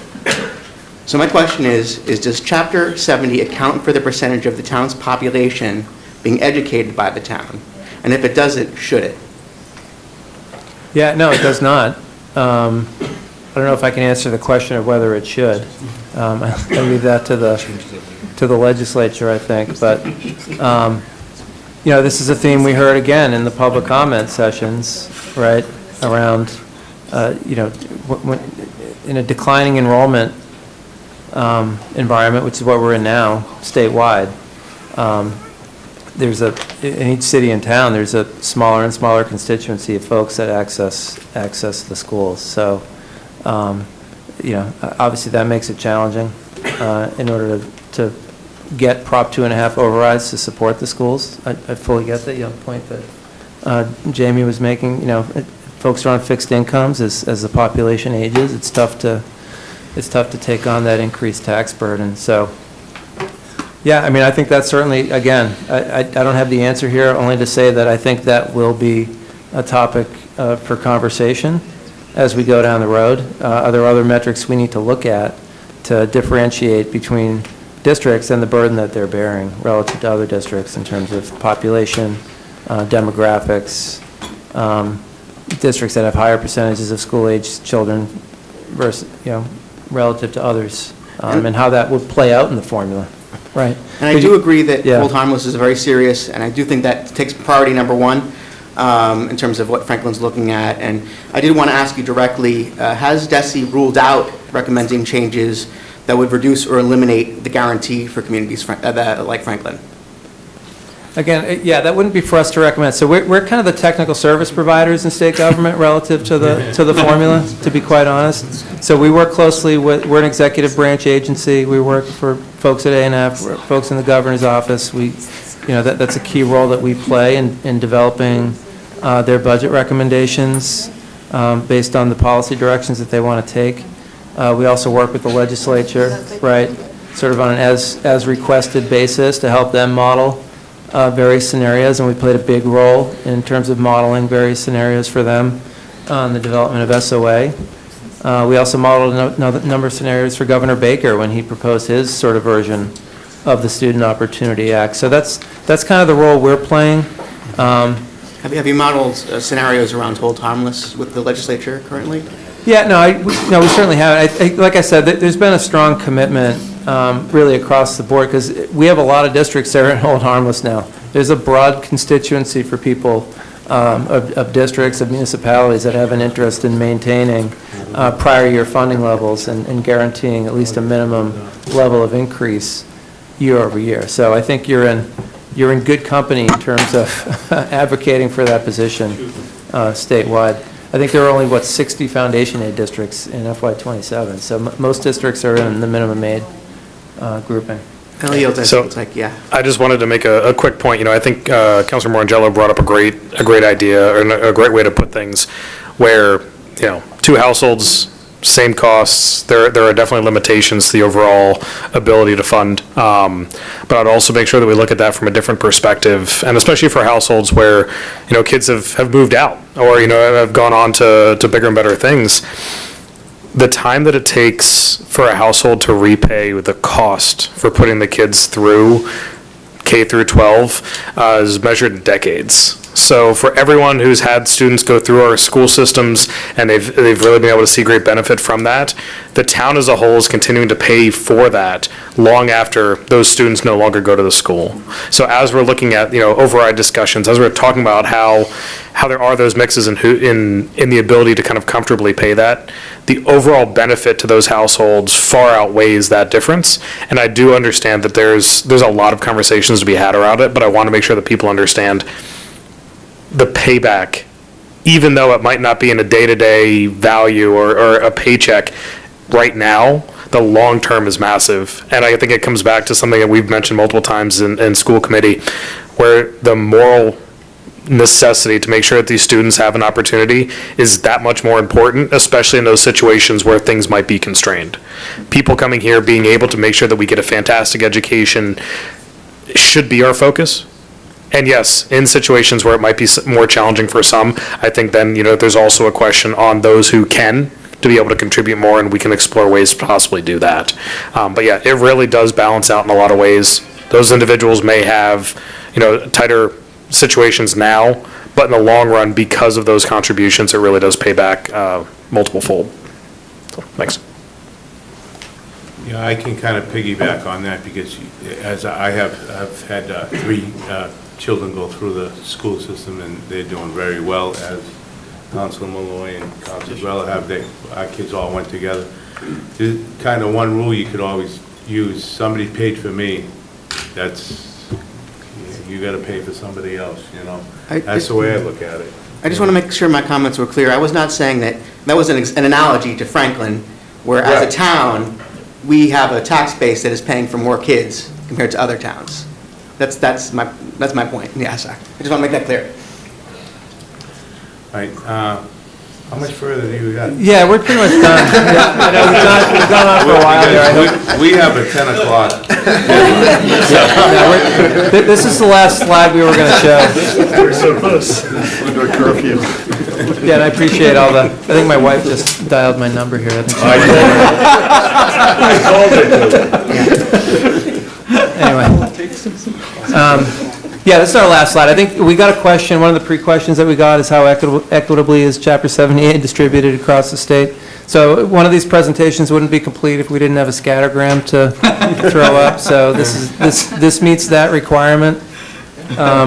So this graph is just showing, districts arrayed based on their percentage, the percentage of their population who are identified as low income, compared to how much Chapter 70 aid they're getting on a per pupil basis. So you can see that the aid lays out in a fairly progressive way, but it's certainly not perfectly progressive, right? We have districts that have similar levels of poverty that are getting really different aid levels. But for the most part, it plays out that districts that have higher need populations are getting more state assistance. Some of the inconsistencies in distribution are due to some of the hold harmless factors that we talked about. Other factors could be at play here too, but, I think generally, yeah, the aid is distributed fairly progressively. Could this be tightened up? Probably. And this is the work that we do, right, to try and tighten up this distribution, keeping in mind that, we want to make sure that districts can count on some level of, predictable level of funding through this program. So with that, I think we'll just close out the presentation. We're happy to take any other questions that you might have. Sorry, because this is going to, obviously, there's people out there watching and are going to be asking this question. So what the federal government's role in all of this, is there any contribution whatsoever coming from Department of Education at the federal level to help with the formulas that you've presented, or is it entirely driven on state? Yeah, this is entirely a state-funded program. There was a period of time during the Great Recession where we really relied on federal emergency funding to backfill lost state revenue to actually guarantee that we could fund districts at foundation. That was kind of a once, I hope we don't see that moment again. That was kind of one moment in time where the feds did backstop us in terms of this program. But, by and large, this is a state-funded obligation. We rely on federal funding to support our title grant programs, largely Title I, Title II, IDEA, right, all the federal title grants that districts get that are run out of different units within the agency. But, yeah, this is a state obligation, right? This is a constitutionally mandated obligation that the state is funding. Thank you. I think just, to the majority of taxpayers, they're just going to be concerned when they hear, I pay all this money to the federal government, and I pay money to the state government, I pay money to my local government, like, why isn't there enough to, to cover these costs? Well, it's pretty clear there isn't enough, and if we're spending, what was the number, 14,000 per student, something, and if you have, to Councilor Marangello's point, if you have one kid, most likely, your tax bill isn't 14 grand a year. There's a few people maybe, but most. So if you have two kids, and now you're at 28 grand, so I can see why that number just keeps getting more and more and more, basically supplemented, because you're not, as the person living in that house, you're not paying that in local taxes, so the community is funding your child to go to school. And the hope is that you're going to stick around well past your kids have gotten out of school to make up that money, but that isn't always the case. Right. So, anyway, thank you very much. But the house is. Yeah, the house is, yeah. Respectfully, Mr. Cormier, Councilor Cormier Ledger, so although the feds don't really help the state does a great job trying to help and really support using our tax funds, in a responsible way, trying to come back to the schools. We do have direct funding from some of the federal government agencies, so we get, as a school district, around 1.5 million, but that's accounted for under separate line items. In our budget, we actually break out pretty much all the grants that you see us get are federal aid grants for very specific reasons. Yeah. So it's not counted in all these calculations, but we locally are able to bring in some. Are those in jeopardy at all, Paul, or are they okay right it's one of those where there's very little change in them year to year, so like we don't really see significant adjustments. The exact risk is one of those, I think this year and next couple of years more than most, we don't know. So we do try to plan as best as we can, but as of right now, we've seen a stable level. We just haven't really seen any increases to actually account for costs.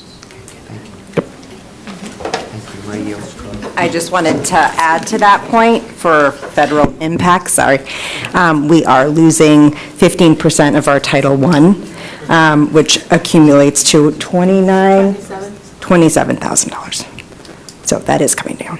$27,000 loss for the Title upcoming I fiscal year? just grants from that Title we, I? yeah. Okay, thank you. Yeah, so there was a statewide reduction in our Title I award due to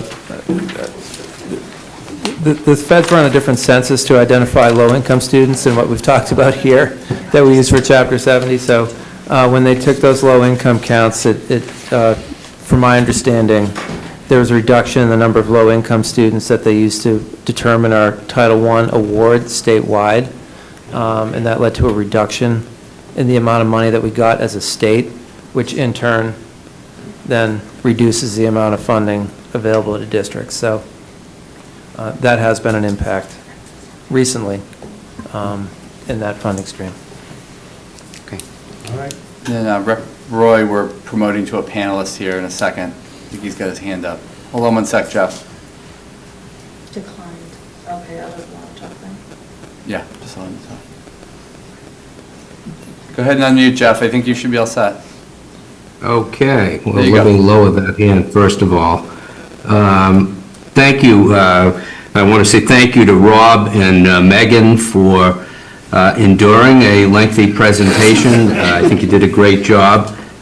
Very helpful information. A couple of things. Let me give you some good news. I'm still here at the State House debating the fair share surplus money supplemental budget, and I have good news for my dear friends in the Franklin School Committee that my amendment was adopted to redesign and modernize the Franklin Middle School library space. So that supplemental budget is going to include $150,000 for that project. So there's some good news.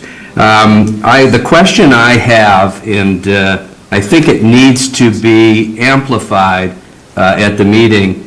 I heard a figure of Franklin being $14 million for hold harmless, but if you actually do the math, the actual aid that Franklin gets is approximately $30,500,000, and the foundation aid that it would be entitled to is $13,500. So Franklin is actually getting additional aid of $17 million. Am I correct on that figure? He's correct. Yeah, you're correct, Yes. yeah. So $17 million, and some folks have suggested to me that I should be pushing to revise the foundation aid formula. And I have been resistant to that, and I have been telling folks it's not a good idea to ask the legislature to get involved in revamping the formula, because that would result in a hit to Franklin of $17 million.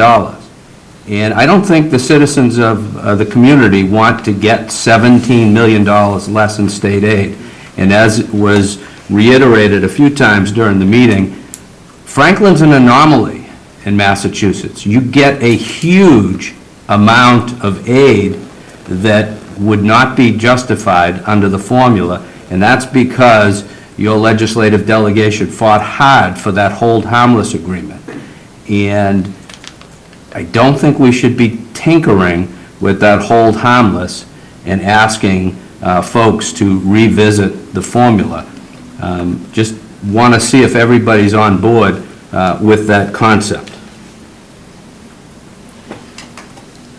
Lots of nodding heads. I am. Not want that one. Two We thumbs can't up? find 17 million. Mr. Chairman, just, Jamie, I think you've mentioned a few times that there's likely going to be a scheduled review anyway through the legislature or through DESI to kind of review and evaluate that. Not that we're pushing for it, but that it might occur naturally. There was an outside section in this year's state budget to have DESI do a report, which I think Rob and Meg illustrated earlier, and I know the school committee and the superintendent and everybody have gone to a couple of the listening sessions to get their feedback in. I think they've submitted testimony, I think they've done all that stuff, and presumably that report will be like this thick with all of the testimony in it. No, seriously, it'll be like a really thick document. And oftentimes in the past, what you've seen is that's kind of a precursor to possibly reinstating what Rob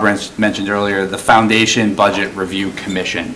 The commission is made up by, 21 folks across, the Mass Taxpayers Foundation. There'll be MMA representatives, there'll be legislative representatives, usually the chairs of education, there'll be DESE representatives, there'll be Mass Association of School Superintendents, the school committees, a variety of folks are on that commission, and then they go through and look through that commission. What I'm hearing from Representative Roy is good news, which is, it sounds like he's going to possibly be against forming that commission or bringing back that commission, because if you do bring back that commission, then you start opening up, you might end up opening up Pandora's box. The other thing 100%, is, yeah, though, I just wasn't sure where if- that impetus yeah. was, okay. So I think what I said earlier, and I said it carefully, was this community has to be alert and awake and make sure we're working with Jeff and Becca and others to make sure that if this is an issue, we have to be aware that this could be detrimental. On the other hand, what Rob is also portraying is a very high portion of communities are in a hold harmless situation. The Regional School Committee Association, which we're not a part of because we're not a regional school committee, was actually holding a public hearing tonight protesting going after hold harmless, right? So actually there's now starting to form, I think, maybe some districts out there concerned about what the findings might be from the report, and I think you at least are seeing a majority of districts that are hold harmless, where 20 years ago that was not the case. Hold harmless was supposed to be in some ways a temporary mechanism to protect districts with a heavily declining enrollment. Namely, at the time, New Bedford and Gardner were two of the districts that really were seeing a huge declining enrollment, and it was a very unique circumstance. So it was there as a safety net. But I think the dynamics, as Rob's pointed out, over 20 years have gotten to a point where districts have now settled into this. So, and now it's that minimum aid issue. And the last quick thing I'll say is, at the end of the day, most people are going to view it however a formula is looked at. And the state's been great with this, and the legislative delegation's been great with this, is you can't lose money. No one's voting for any formula change when a district loses money. It's the simple fact, Jack, and that's just the way it is. So that's actually a good thing, for us. But I also would say the town can't be complacent in this, and federal dynamics, world dynamics, geopolitical dynamics, economic dynamics. There's also an income tax question on the ballot this year to take the income tax from 5% to 4%. That's a $6 to $7 billion loss to the state budget. So at the end of the day, people are going to look back at some point and possibly look at Franklin and say, you maybe didn't do your job for a little while because your aggregate wealth shows you can afford to pay more money towards your local contribution. So there's a lot of dynamics here, and my message is simply we have to really pay very close attention to the income tax question this year, the DESE report, and other dynamics. And in previous years, I think the town's kind of slid this issue aside and not wanted to deal with it. And those days are now gone. We have to pay very close attention to this issue and work with Jeff and Becca on this. So thank you very much, Jeff. Thank you, Jamie, for bringing that up. I agree with you wholeheartedly, and I will continue to, fight to keep hold harmless as part of any future program that goes, because I know how vital it is to this community, and I would love to have unanimous support from the council, the school committee, and FinCom to push to keep that hold harmless in place. So thank you again for everybody for your hard work. I can't believe your meeting started at 6 o'clock and it's already 8:45 p.m. But I can assure you I'm still at work here at the State House, and I'm not leaving anytime soon because we've got one consolidated amendment. I expect at least another, and there's an hour for debate after each one. So I'll see you after midnight back in Franklin. I'll wave as I See you drive for by the office building. hours tomorrow morning, Jeff. I'll see you at 8:30 tomorrow morning. 8:30. Okay. Is that it? Is that That's all it, you got for us? yeah, if there are no other questions, yeah, we're good, so. Well, thank you very much. Thank Thanks you for very having us, thanks for the great conversation.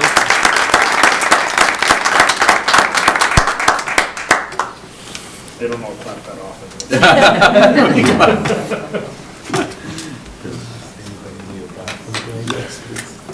I'll take a 2-minute recess.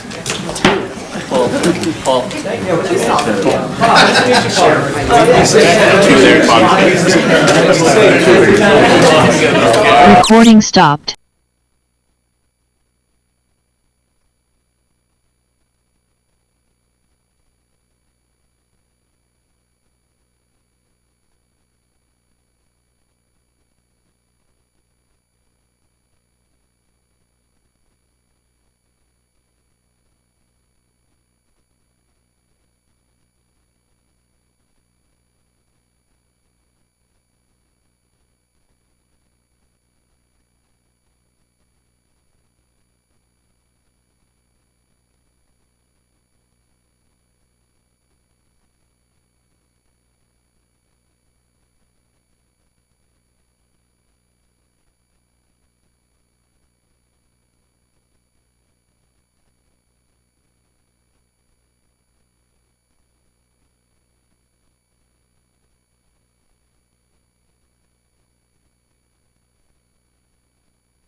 Time being 8:52, I call the meeting back to order. All right, so now we need the discussion. School committee and town council strategic planning and request for information. So if you guys, what are you guys gonna move up here or something like that? Or are you just gonna stay right where you are? We could shout. My seat's open. Whatever. Whatever you come. If you want to sit up, Oh, yeah, you you want can- to sit up up there or another seat? Hit it up. That makes sense. Pull up a chair if you want. Make Paul stand. Yeah, Dave. Yeah. just pull There up you the chair. go. Who we missing, Al? And Ruth? Ruth Ann. And Steve. Oh, Steve. Oh, shoot. And they're not coming back? No. Okay. We're all set. All right, you're all set. Jamie? Yeah, I mean, through you, Mr. Chairman, to the council, and the school committee members, this was put on one of the goals. I think the staff, in working with the superintendent, we both kind of edited this throughout. This is just a strategic planning process, and I put it in the memo. This is kind of the decision point. We're either going to do this or not. It's okay if we don't.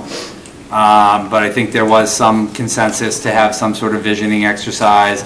And again, we specifically wrote language to focus on community values, community principles, shared values, who are we, identity, rather than getting into a policy discussion about how to lay out all the policies. We've cited in here the district improvement plan for the schools, the master plan, open space plan, housing plan, community survey. I feel like at some point the community has given a lot of input on a lot of issues, and I think they're slightly inputted out. Like, it's like enough with the surveys. The redistricting process was also a huge community input process.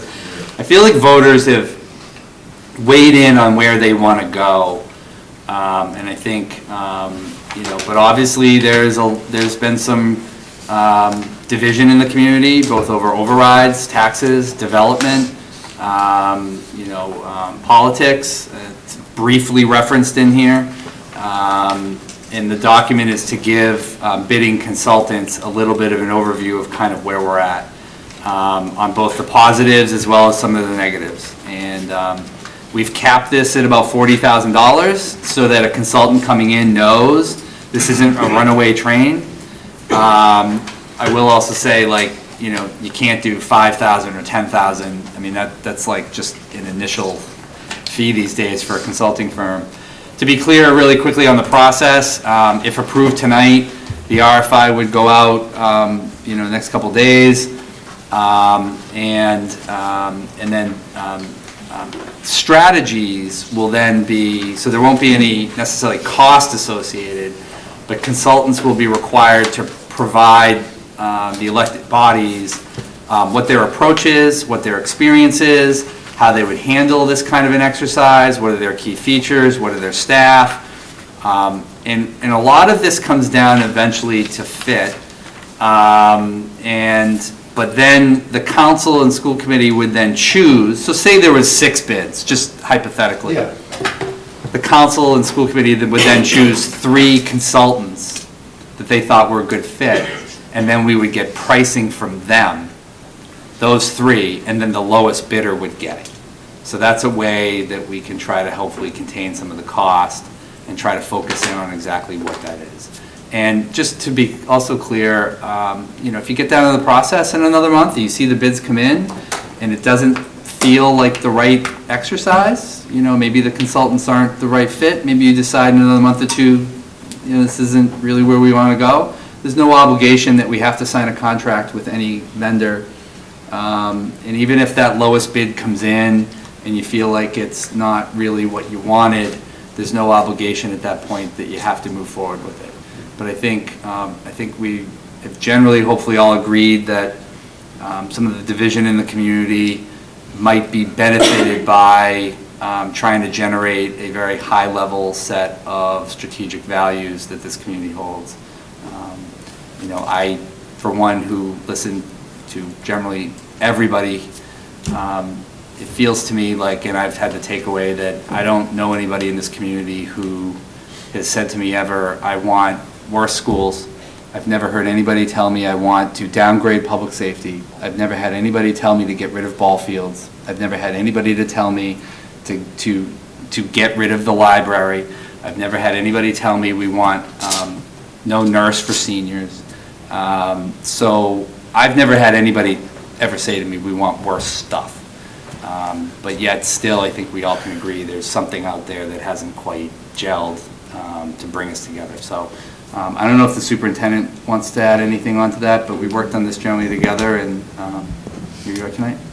You know, go ahead, Lucas. I would just echo what Jamie said. I think we have done a lot of public outreach in different ways to gather plans on both town and school to provide information. I do think the idea of, I'm a huge proponent of how can we work together and come together as a community to solve, set the goals, so on a positive end, set goals that we share an interest in achieving, but in also trying to work through and resolve some of the issues that are out there within our community. I think that's a job that we all have. It's a responsibility, particularly for these groups and other boards and groups that we have within the town, and I think you hit it on the head, Jamie, around this idea of there's no financial commitment unless there's a choice to do so. So I think there's, it's about seeing what's out there and what can be done, and how can people help us.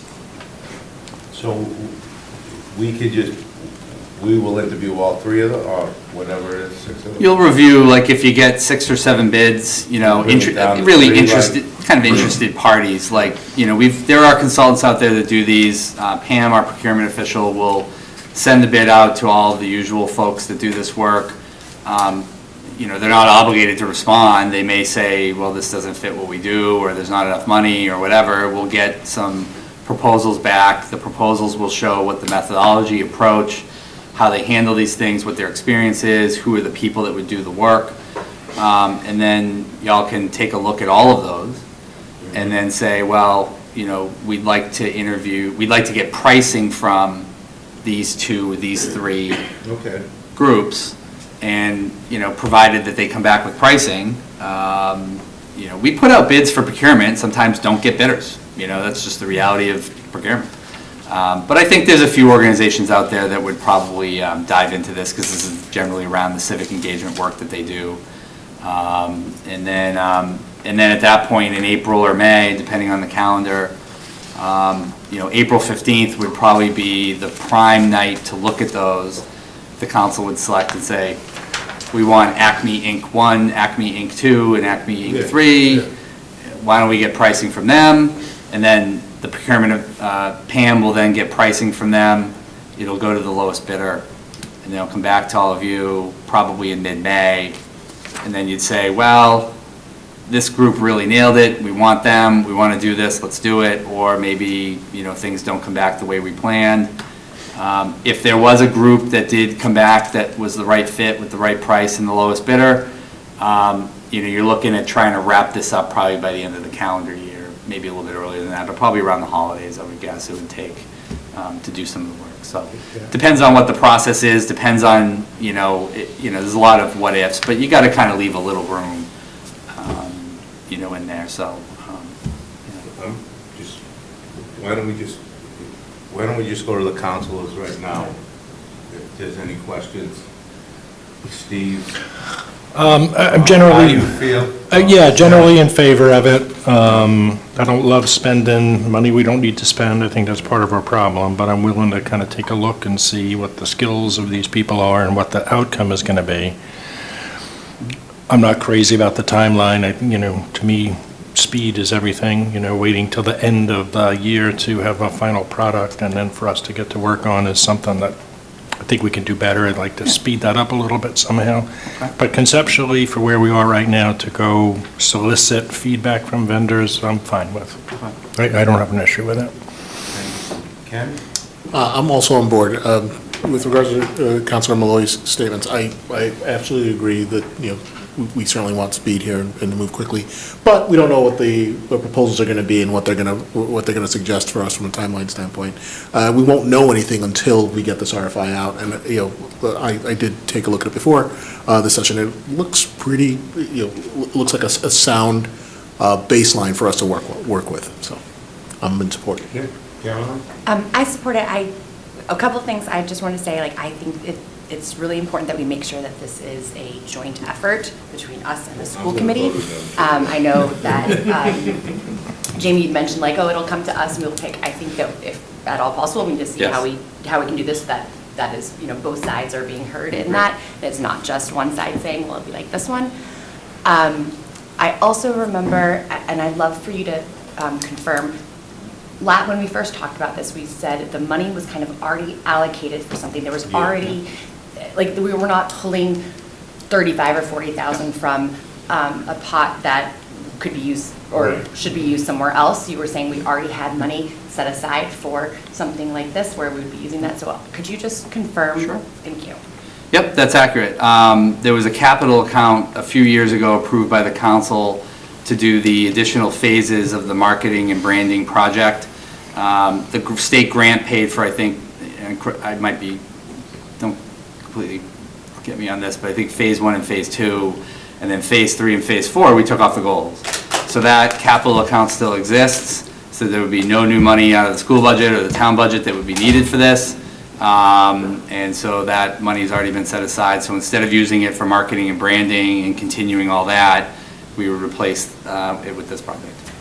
Good, thank you. Yeah, I'm very much in favor of this. I was hesitant with the amount of money too until Jamie explained that. And as long as we are making sure that this is a joint town effort and not just being, kind of led by one side, then I fully support it. Yeah, I would make sure that we would do this kind of thing when we pick them again too. Whenever we pick them, I would hope that you guys would come, and we'll all be in support of it all together. Thank you. So, I'm a big proponent of strategic planning, and I think right now we need a sense of direction and a plan to move our town forward, and we need to get all the stakeholders and make sure we don't have any blind spots. One of the things I did see that was missing from the proposal, and I know you said the public is tired of giving their input, but, I got a survey with 150 people, they're still willing to do it. I think we need public input as a part of this, in addition to, I don't think it should be the primary thing, but I think we should make sure we don't have any blind spots. So is there any language we could stick in here to say, and members of the public? Just so that, and it could be up to them how they do it, but I just want to make sure we don't have any blind spots with how we are as an organization that we might not even be aware of ourselves. I think I'm happy to do that, Councilor Morangello. There was some reference in here, and I'm looking through at one point to that. But I'll add something in somewhere as I scan through this document and talk at the same time. I think what you want to do is you want to get the consultants to tell you that, right? How do they do this? But I also think with a limited amount of money, it's just my opinion, doing a massive outreach effort is going to cost a lot of money. So the question really is, especially after the election in November, the blind spot is obviously honesty, trust, communication. It was very clear in the citizen satisfaction report.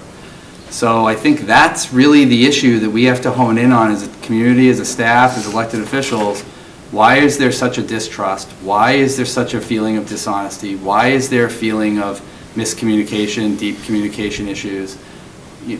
All that stuff, right? I think that's at the heart of, if you got $40,000, I think getting in there is part of that. I think the residents, in my view at least, just one man's trash, have already spoken and said this is a problem. So I think unpackaging that onion and pulling back that layer and figuring out what those issues are is probably going to get you the biggest value for the amount of money you've got there. Having a broader effort, outreach, is going to eat up a big piece of that pie. But the consultants will come back with that methodology, and if there's not a component of a public input piece that the council and school committee don't feel comfortable with, then maybe that's not one of the choice consultants that you use, but they're gonna have to break that down a little. Well, maybe like an option for the consultant yeah. to look at. Yeah. Yeah. Absolutely. Jane? So you know I have something prepared, right? No, I'm all for it. I think we definitely should at least look into it and meet with them. We need a strategic plan, and we are definitely at a severe crossroad right now. I do think residents need to be more involved, and one resident worked, I believe, with Kerry and created a calculator that is now on the town site, so you can put in your address and you can see the breakdown of your taxes for your house and how much goes to every debt exclusion. There are people in this town that have knowledge that could help with some of these things and offset and work with people that work in the town, giving us ideas. It works. I think that we do have to work completely 100% together. And even if we don't agree on a topic, we have to be willing to listen to what the other one is saying.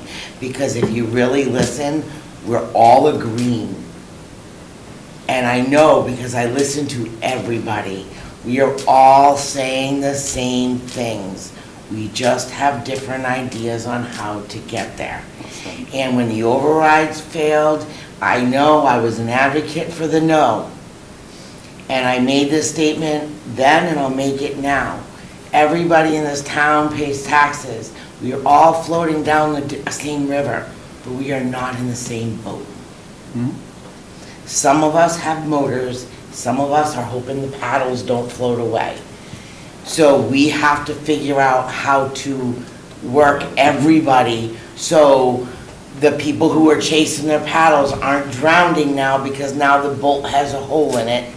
Why other people are just living their lives and saying, well, why is this a problem? We have to really listen if we want to fix what's broken. And I think like a mediating type program is really what's going to help bring us together. And I will keep saying the same things I've been saying last few years. I'm not against funding everybody that needs funding. I just need to be able to trust every dollar that's being spent. And if I can understand it, then I'll be more than happy to let everybody else know where I stand. But until all that, I think this mediation thing is kind of like, almost like a last-ditch effort. If this doesn't work, I don't know if we're gonna be able to bridge that divide. So we have to do this. I think it's not coming out of the operating budget. And for all the people who didn't like the marketing and the branding, we're gonna use that money to bring the town together instead of changing all the marketing and the branding. And we're gonna just leave everything as is, so we can be happy on that, because I didn't like the marketing and branding. So I'm very thrilled with the money going this way instead. And that's all. Do you feel the love just coming into the chamber? I do, Jane, I feel it. Do you feel it? Jane, I was definitely against the branding. Awesome. I didn't even like the guy. Look at the unity.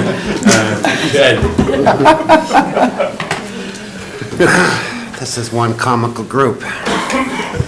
It's after 9. Jamie, as a clarification, though, the marketing and branding isn't going away. We're just not spending more money on... To do more of it. To That's do correct. additional, right? But- So That's right. the logo that was done and spent money on and approved and is already on a whole bunch of stuff. Correct. Despite Councilor DeLorco hating it, it's still, it is approved and moving forward, right? So... It's done. In all seriousness, I've spoken about this a couple of times at meetings. I strongly, strongly hope we can do this. I have advocated for it. I think it's a really great idea. My question to everybody is the very top of the document, to me, is divisive. Because to me, it separates us. Because we're not the town of Franklin and a school committee.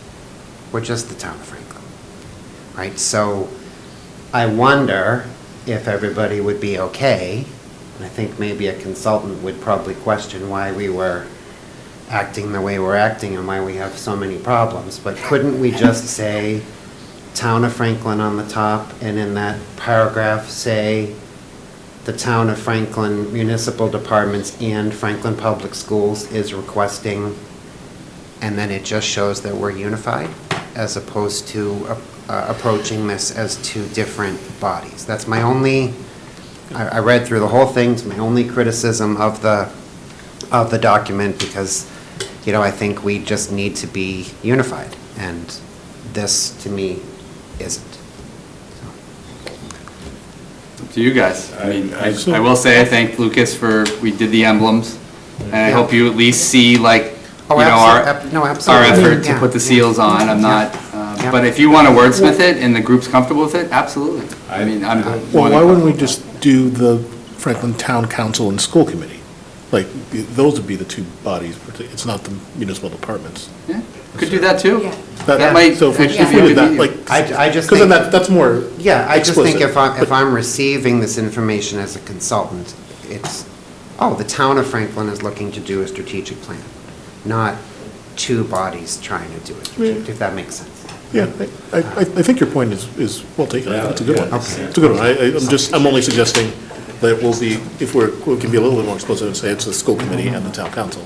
Yeah, I mean, that was worded several times in there, that those were the two elected bodies working on the project. I just was sort of getting hung up on the front. That's all I'm saying, yeah. Why don't we You guys okay You all right with with that, Paul? Yeah, I support putting town council and school committee Yeah, at the top. I think that's a because good idea. think, you know, given that Massachusetts separates our government in this way, that for a consultant to receive something that only said town of Franklin at the top, they might make other assumptions about it. Yeah, right. Okay. So if Right. we're All explicit right. that That's it's the fair. council I and think committee, it was defined, Yeah. you know, That's the fair. school and the municipal side. I agree. So Jamie, could I we, think that's else great. agree with Okay. that? I think it's a great suggestion. Everybody all right? everybody okay with that? Okay. You guys all okay with that? You Want to make guys sure all we're all on right? the same page? Yeah. Okay. Yep, it's a great idea. Okay. Gene? It's all those meetings I spend. Here's with my Mike. analogy. A lot of times I have like a painting project, you know, and I can paint, and of course, it doesn't cost me any labor to paint it, but sometimes it just never gets done, and sometimes you just have to go out and hire a painter. When you bring them in, they do a great job, and the job gets done, and you're really happy about it, and that's the way I see this, is I think, you know, it'd be great to have somebody professionally come in here, bring us together, work on the strategic plan with us, and help us get this over. And I like the fact that it's time boxed to the end of December. I like the fact that it's the budget is set for it. So, you know, now we just have to find someone to execute it for us, but I definitely like the idea, and I'm all for this. You've been talking to my wife about that? 'Cause she's been hounding me to do floors upstairs.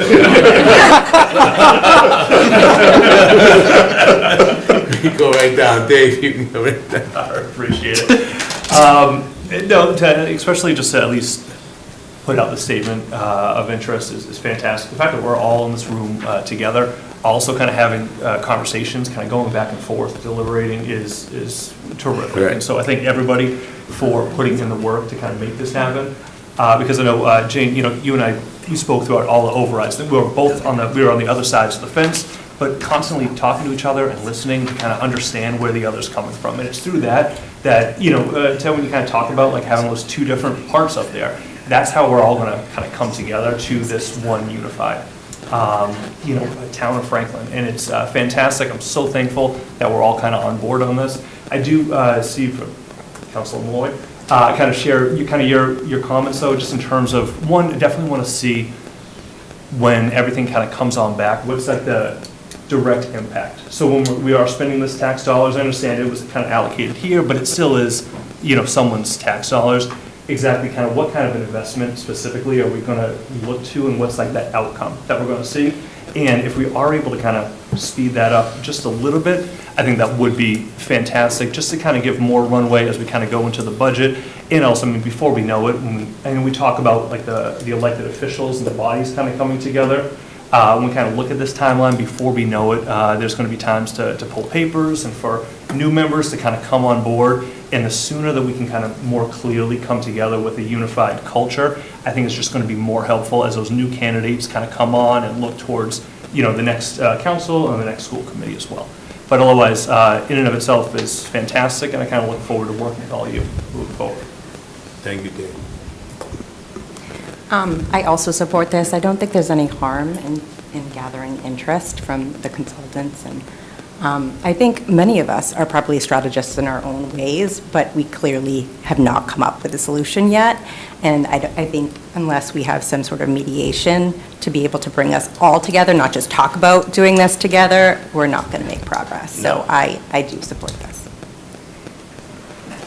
I also support and agree with our vice chair that our having a clear outcome in mind, just a clearly defined goal for this process is going to be very important before we put the money out, because we want to make sure we get a clear return on our investment.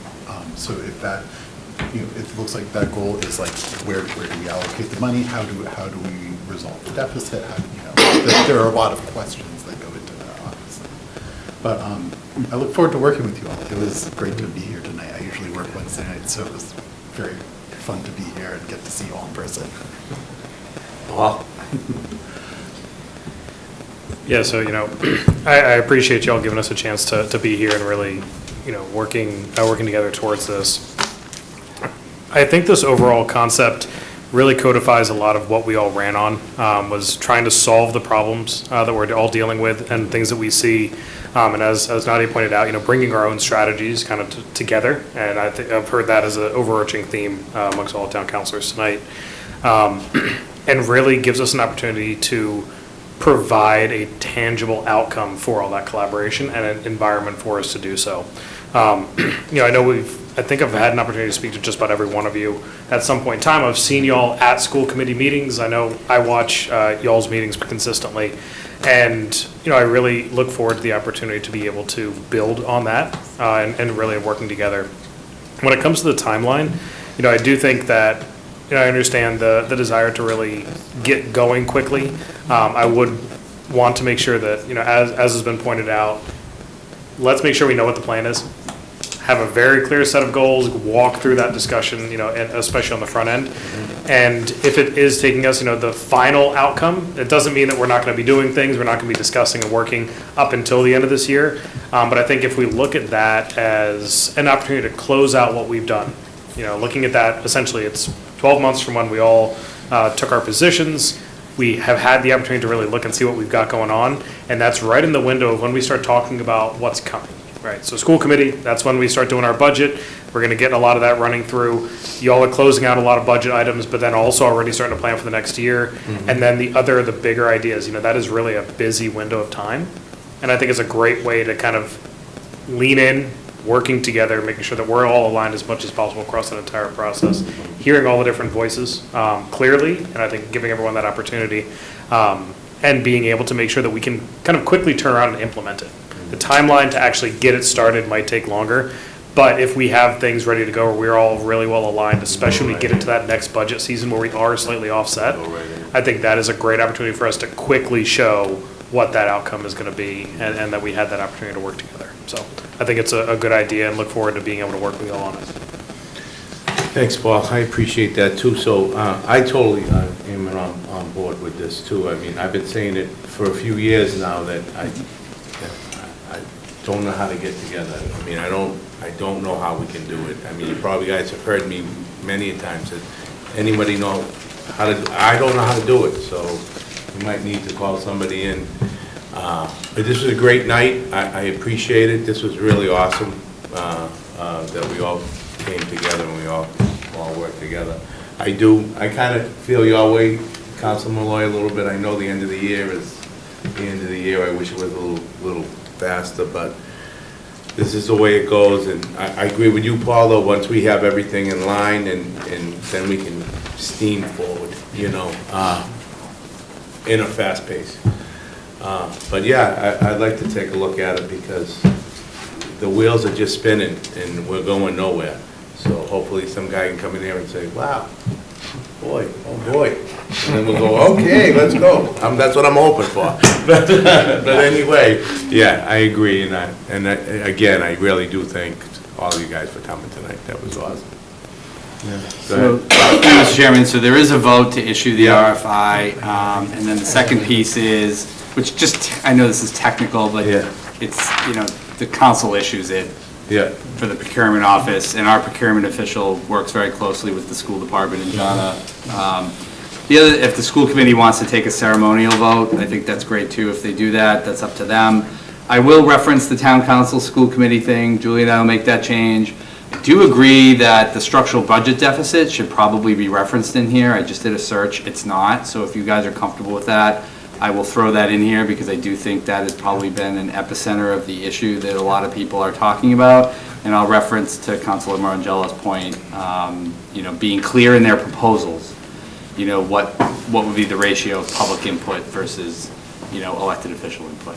Does that sound agreeable to most folks? It's just a couple of tweaks. You do mention the structural budget I deficit. do? Yeah. Yeah, it's in there somewhere. Under existing conditions, it's the first line in Oh, the okay. section. I mean, it's like a quick one sentence. Okay. But you do mention it. Okay, good. And I would say you I'm doing also my quick do words, mention the but- general public in that first paragraph. Okay. I don't know if you want to be more detailed than that, because it's going to depend on what Right. the consultant. You want room to breathe. And to Councilor Molloy's point, if things can get done earlier, great. But I think we've all hopefully been through these. You kind of everyone's got to let their hair down a little bit, let time to breathe, and you got to work with the individual. And, you can let it down, Ken. Come on now. You don't want to rush So, it. yeah, you don't want to feel rushed. Because this is not going to be done by the time you vote on a budget this year, right? So that's a key point, right?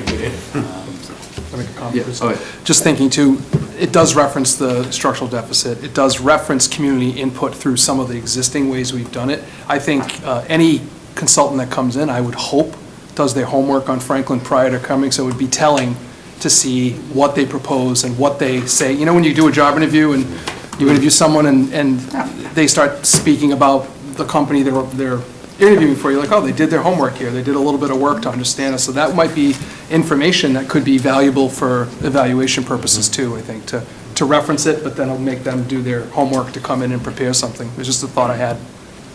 Yep. 100%. Thanks. Just a quick question. When we do end up getting people that actually apply and stuff, we'll do like another co-joint type Yeah, meeting, we so already- like everybody's here when we're listening to them? Yep. I think we already said that. Councilor Callaway Tripp, the bids will be in by the 10th. Okay. So you could review them on April 15th here, or you could pick another date.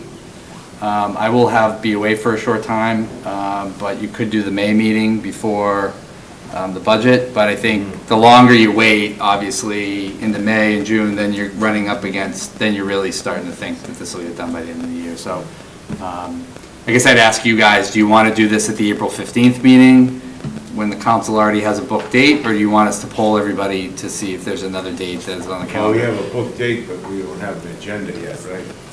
I've got an idea of the other stuff that may be on that night. But I will say the previous week is the whole finance committee hearings. So, then it's school vacation. So it's tough.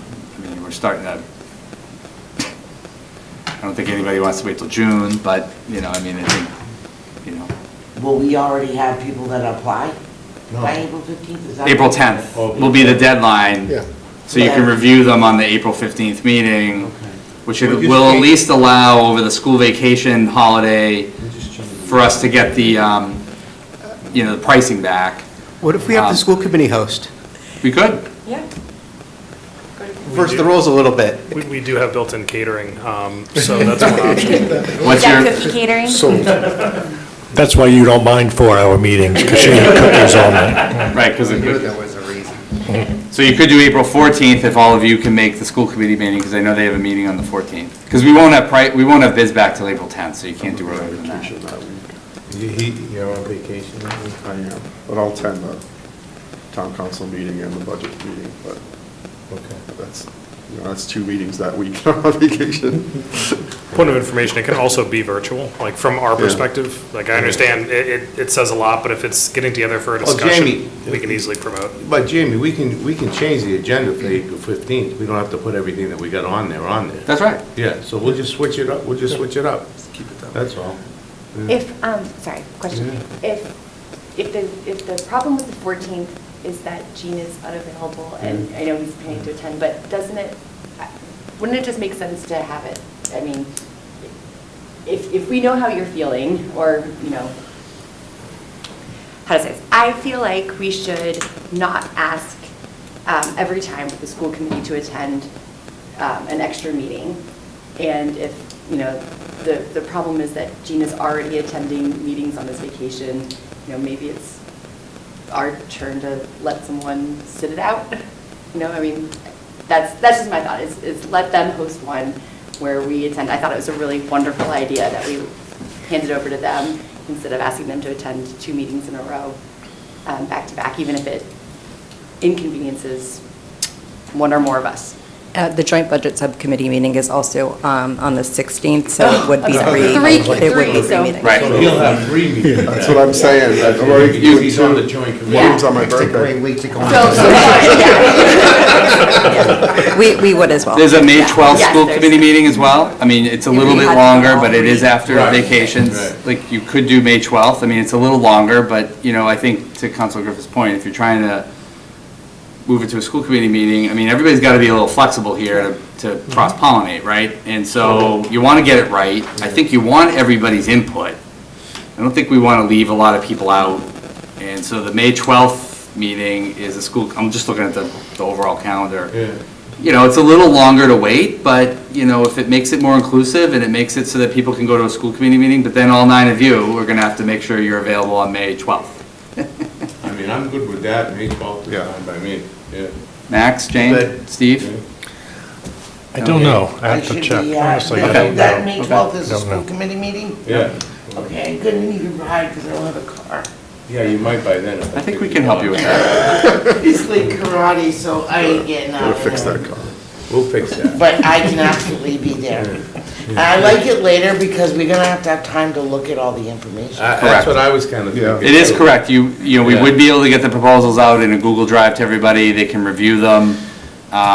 You know, I think that's the that- better option. that could probably work a little better Time too. for the RFI deadline then, Jane? Yeah, we could. Instead Yep. of April 10th? We could make it April The 30th 17th. or- Yeah, Yeah. Give more time for more people to respond. absolutely, absolutely. Why don't we, that sounds like a game plan. You guys good with that? Do you want to can we make it April 17th or Yes. April 24th? Yeah. Whatever. April 17th, April 17th is right before school vacation. That gives everybody school vacation to read. No, you know, but it does give everybody, you're right, it does give everybody a few Well, it weeks gives to us look at it. almost So a we'll month. change it to April 17th. Almost a month to review everything, too. Plenty of time to read through it all, and it will be, these things usually come in dense formats too. Well, and in fairness, we want the really good consultants out there to have time. Correct. To look at Really great. stuff. We can do that. Right. Instead of that being rushed. Yep. I agree. So to be clear, the motion is going to be as amended? Yes. Okay, yes. There's only really 2 things, the date and the The heading, two, yeah. council school committee. Oh, and the public thing. No. I haven't found it yet, but they said it was referenced in there at It's the there. top. It's in General, the- in the general General public public to help guide. School committee, you did say that date works for you, right? Like, we didn't just decide Right. for you? No, I asked, no, I asked them. We already have it. Is that okay with you? May 12th. Yeah. May 12th? You don't have a big thing that night or something? What? Do you have a big thing that night? Yeah, I go so, to play, but I can do Oh. that after that. so, resolution 26-16, approval request for statement of interest for developing of a strategic plan. Clerk will read the resolution. Thank you, Mr. Chairman. And just a point of clarification, somebody will have to signal to amend this with the new date that we Yeah. just said, once I read it, right? Gene. Okay. So this is Resolution 26-16, direction for issuance of a request for statements of interest for the development of a strategic plan. Whereas the Town Council of the Town of Franklin, in partnership with the Franklin School Committee, has determined it to be in the public interest for the town administrator to release a request for statements of interest for development of a strategic plan. be it resolved that the town of Franklin, hereinafter referred to as town, acting by and through its town council, directs the town administrator to release a request for statements of interest for development of a strategic plan to be prepared and issued with responses due no later than Friday, April 10th, 2026. This resolution shall take effect according to the provisions of the Town of Franklin Home Rule Charter. 17th. 17. Somebody has to Oh, move to motion. amend Move this, it. that's all, My bad. right? Okay. I knew As that amended. part. Yeah, so You even went with it. to approve Resolution 2617 as amended. No, it's not amended. It hasn't been amended yet. Move to approve Resolution You've done it this way. 2016. You just second it, and then take a motion to amend the change. Okay. It's 16. I Yeah, move it's to 2616. amend. Move to amend. I move to amend it to, Move resolution. yeah, I'm sorry, I lost the track of the number. 26. 26-16. 16, to amend the date to April 17th, and what were we changing the top to say? Council. Franklin Town Town Council Council. and Franklin School Committee. Bingo. Second. Second. All right, we heard, the clerk read the resolution and it is amended. So I have a motion on the field, on the, oh, it's getting late. You got a motion and a second? I get a motion, do I have a second? Second. Second. Discussion? All in favor? Aye. Uh, Opposed? Opposed? Motion passed. All right, that's, so. I think you have Now we have to. Now, That was the amendment. Now we have to do the. Vote on it as Motion amended. to approve Resolution Right. 2616 As as amended. amended. Second. And second. Discussion. Discussion? I would just ask maybe if the schools want to do a ceremonial vote with us, I don't have any opposition to that. They No. can't do that. It would have They're to like, be we're good. separate. It would have to be separate. Okay. All in favor? Aye. Opposed? Motion passed, as amended.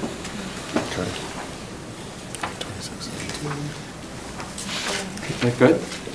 That's good, that's good for you guys. Okay, congratulations, everybody, we're working again.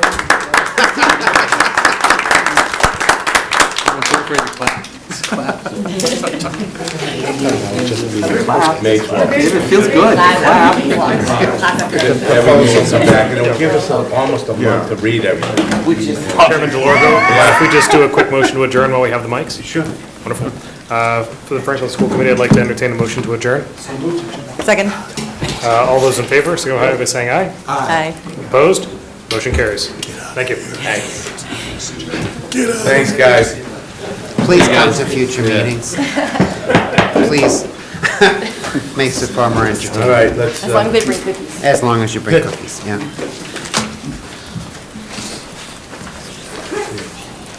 Next one. Resolution 26-17, Town Council support of FY '27 state budget priorities. Clerk will read them.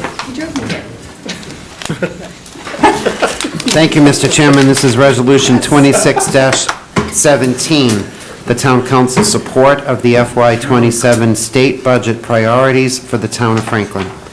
Whereas the Massachusetts State Legislature is preparing the fiscal year 2027 FY '27 budget, and whereas the Franklin Town Council desires to emphasize to the state legislature the importance to the town of Franklin of certain components of the FY '27 state budget priorities.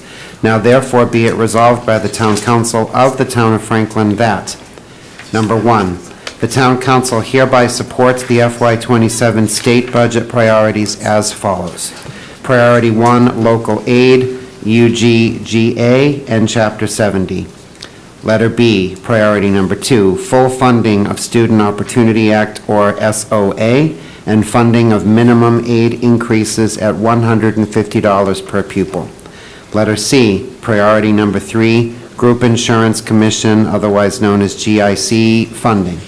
Letter D, priority number 4, the Municipal Empowerment Act and local option hotel tax.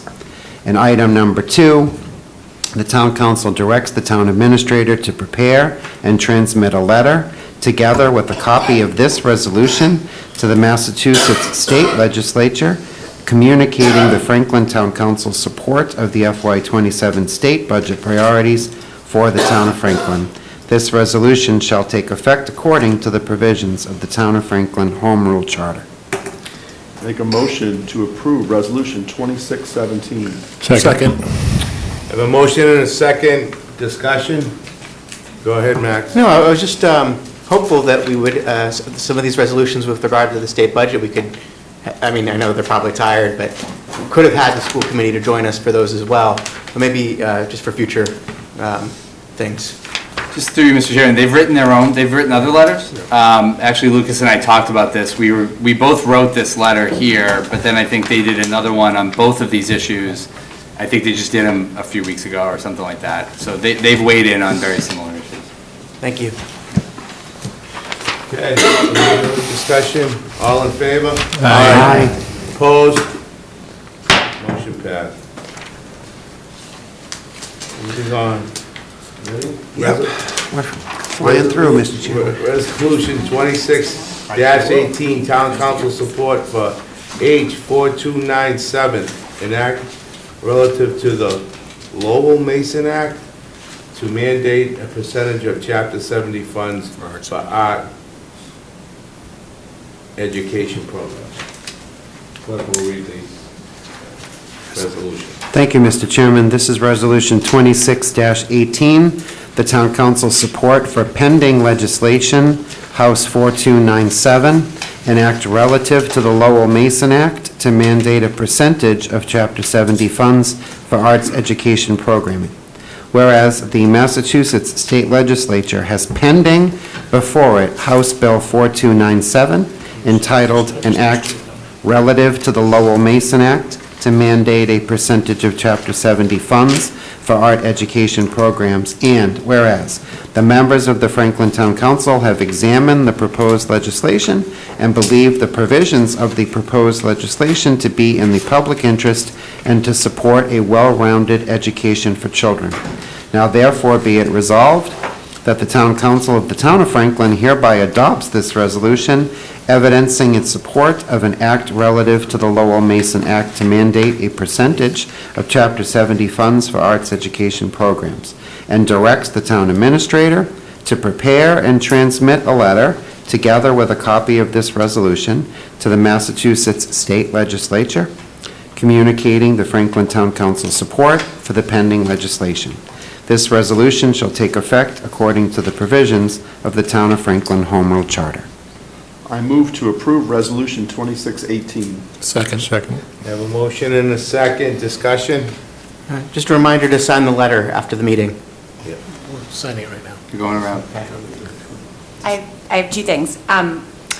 One is that I just want to point out, in case it is unclear, as it was to me at first, even when I did support this, that this is based off of the foundational Chapter 70, which is the $68 million. So this is a $680,000, that's what 1% is. That would be what is coming to us. It's not the amount that comes to Franklin after, not the Chapter 70 amount that comes to Franklin after we have to pay some back.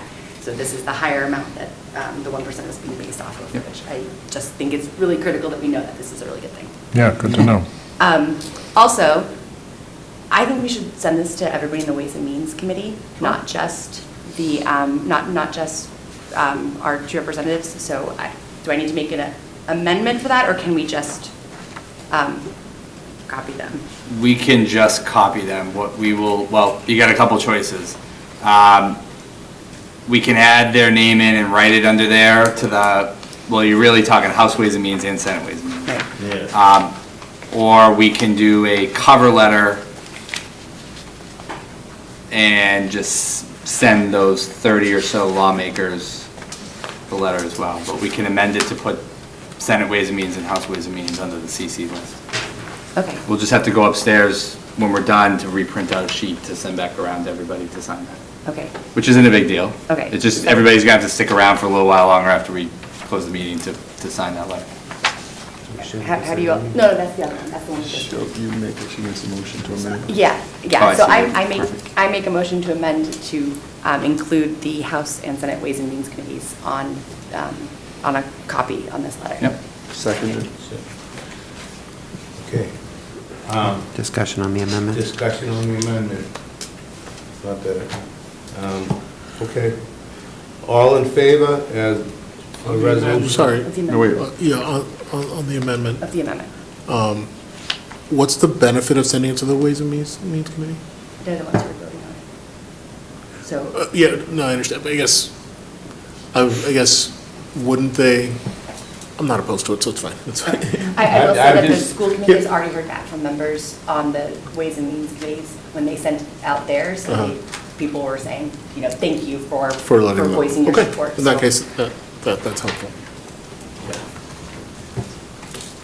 All right, so, I need to be clear of what the language is being changed, I'm sorry. Under the CC, Right now, it says. just put House Ways and Means and Senate Ways and Means. On- Oh, that's- on yes, for the- here- Oh. for the- On here. there's- I don't think that it matters. maybe we It don't. simply says Massachusetts State Legislature in the bylaw. No, the resolution's fine. She's just saying Okay. she wants to amend the letter. Is that correct? Yes. Yeah. So we don't need to vote to amend this. The resolution. We just need to change So the one letter. and two, I'm done. whoever made the motion will amend, and whoever seconded simply withdraw. I withdraw the motion. Now you're back to voting on the. right. all right, so let's vote on resolution 26-18. All in favor? Aye. Opposed? I was just pulling it up. Resolution 26-19, request for special legislation, increase in local hotel and excise tax. Should we move to waive the reading? Yes. Do I have a second? Second. All in favor? Aye. Motion to approve Resolution 2619. Second. Discussion? Okay, all in favor of resolution 26-19? Aye. Opposed? Motion. My father hated excise tax. I used to feed him all the time. Oh, my God. Because that excise tax was supposed to pay for the Mass Pike. Right. He used to say, we paid for that Mass Pike 17 times over, and they're still taking my tax money. But this is only hotel Yeah, access, this right? is. Well, yeah, but I Right. just meant to say excise tax. No, I know, I Regular- hate excess that tax on excise vehicles tax. too. I was thinking of that when you were talking about the taxes, I was gonna bring that up, about the whole harmless thing, I was gonna bring it up, but. So we got future agenda items, let's go right down the line. None for me, sir. Thank you. Ditto. Likewise, none. Max? I'd like to put forward, as Representative Royce recommended, a resolution opposing changes to hold harmless for the next joint meeting with the school committee. Jane? Nothing. Nothing, sir. Nothing for me? Nothing for me. So I guess I will entertain a motion to adjourn. So moved. So moved. I got it. We gotta move. I so moved. So moved. Okay. All in favor? Aye. Opposed?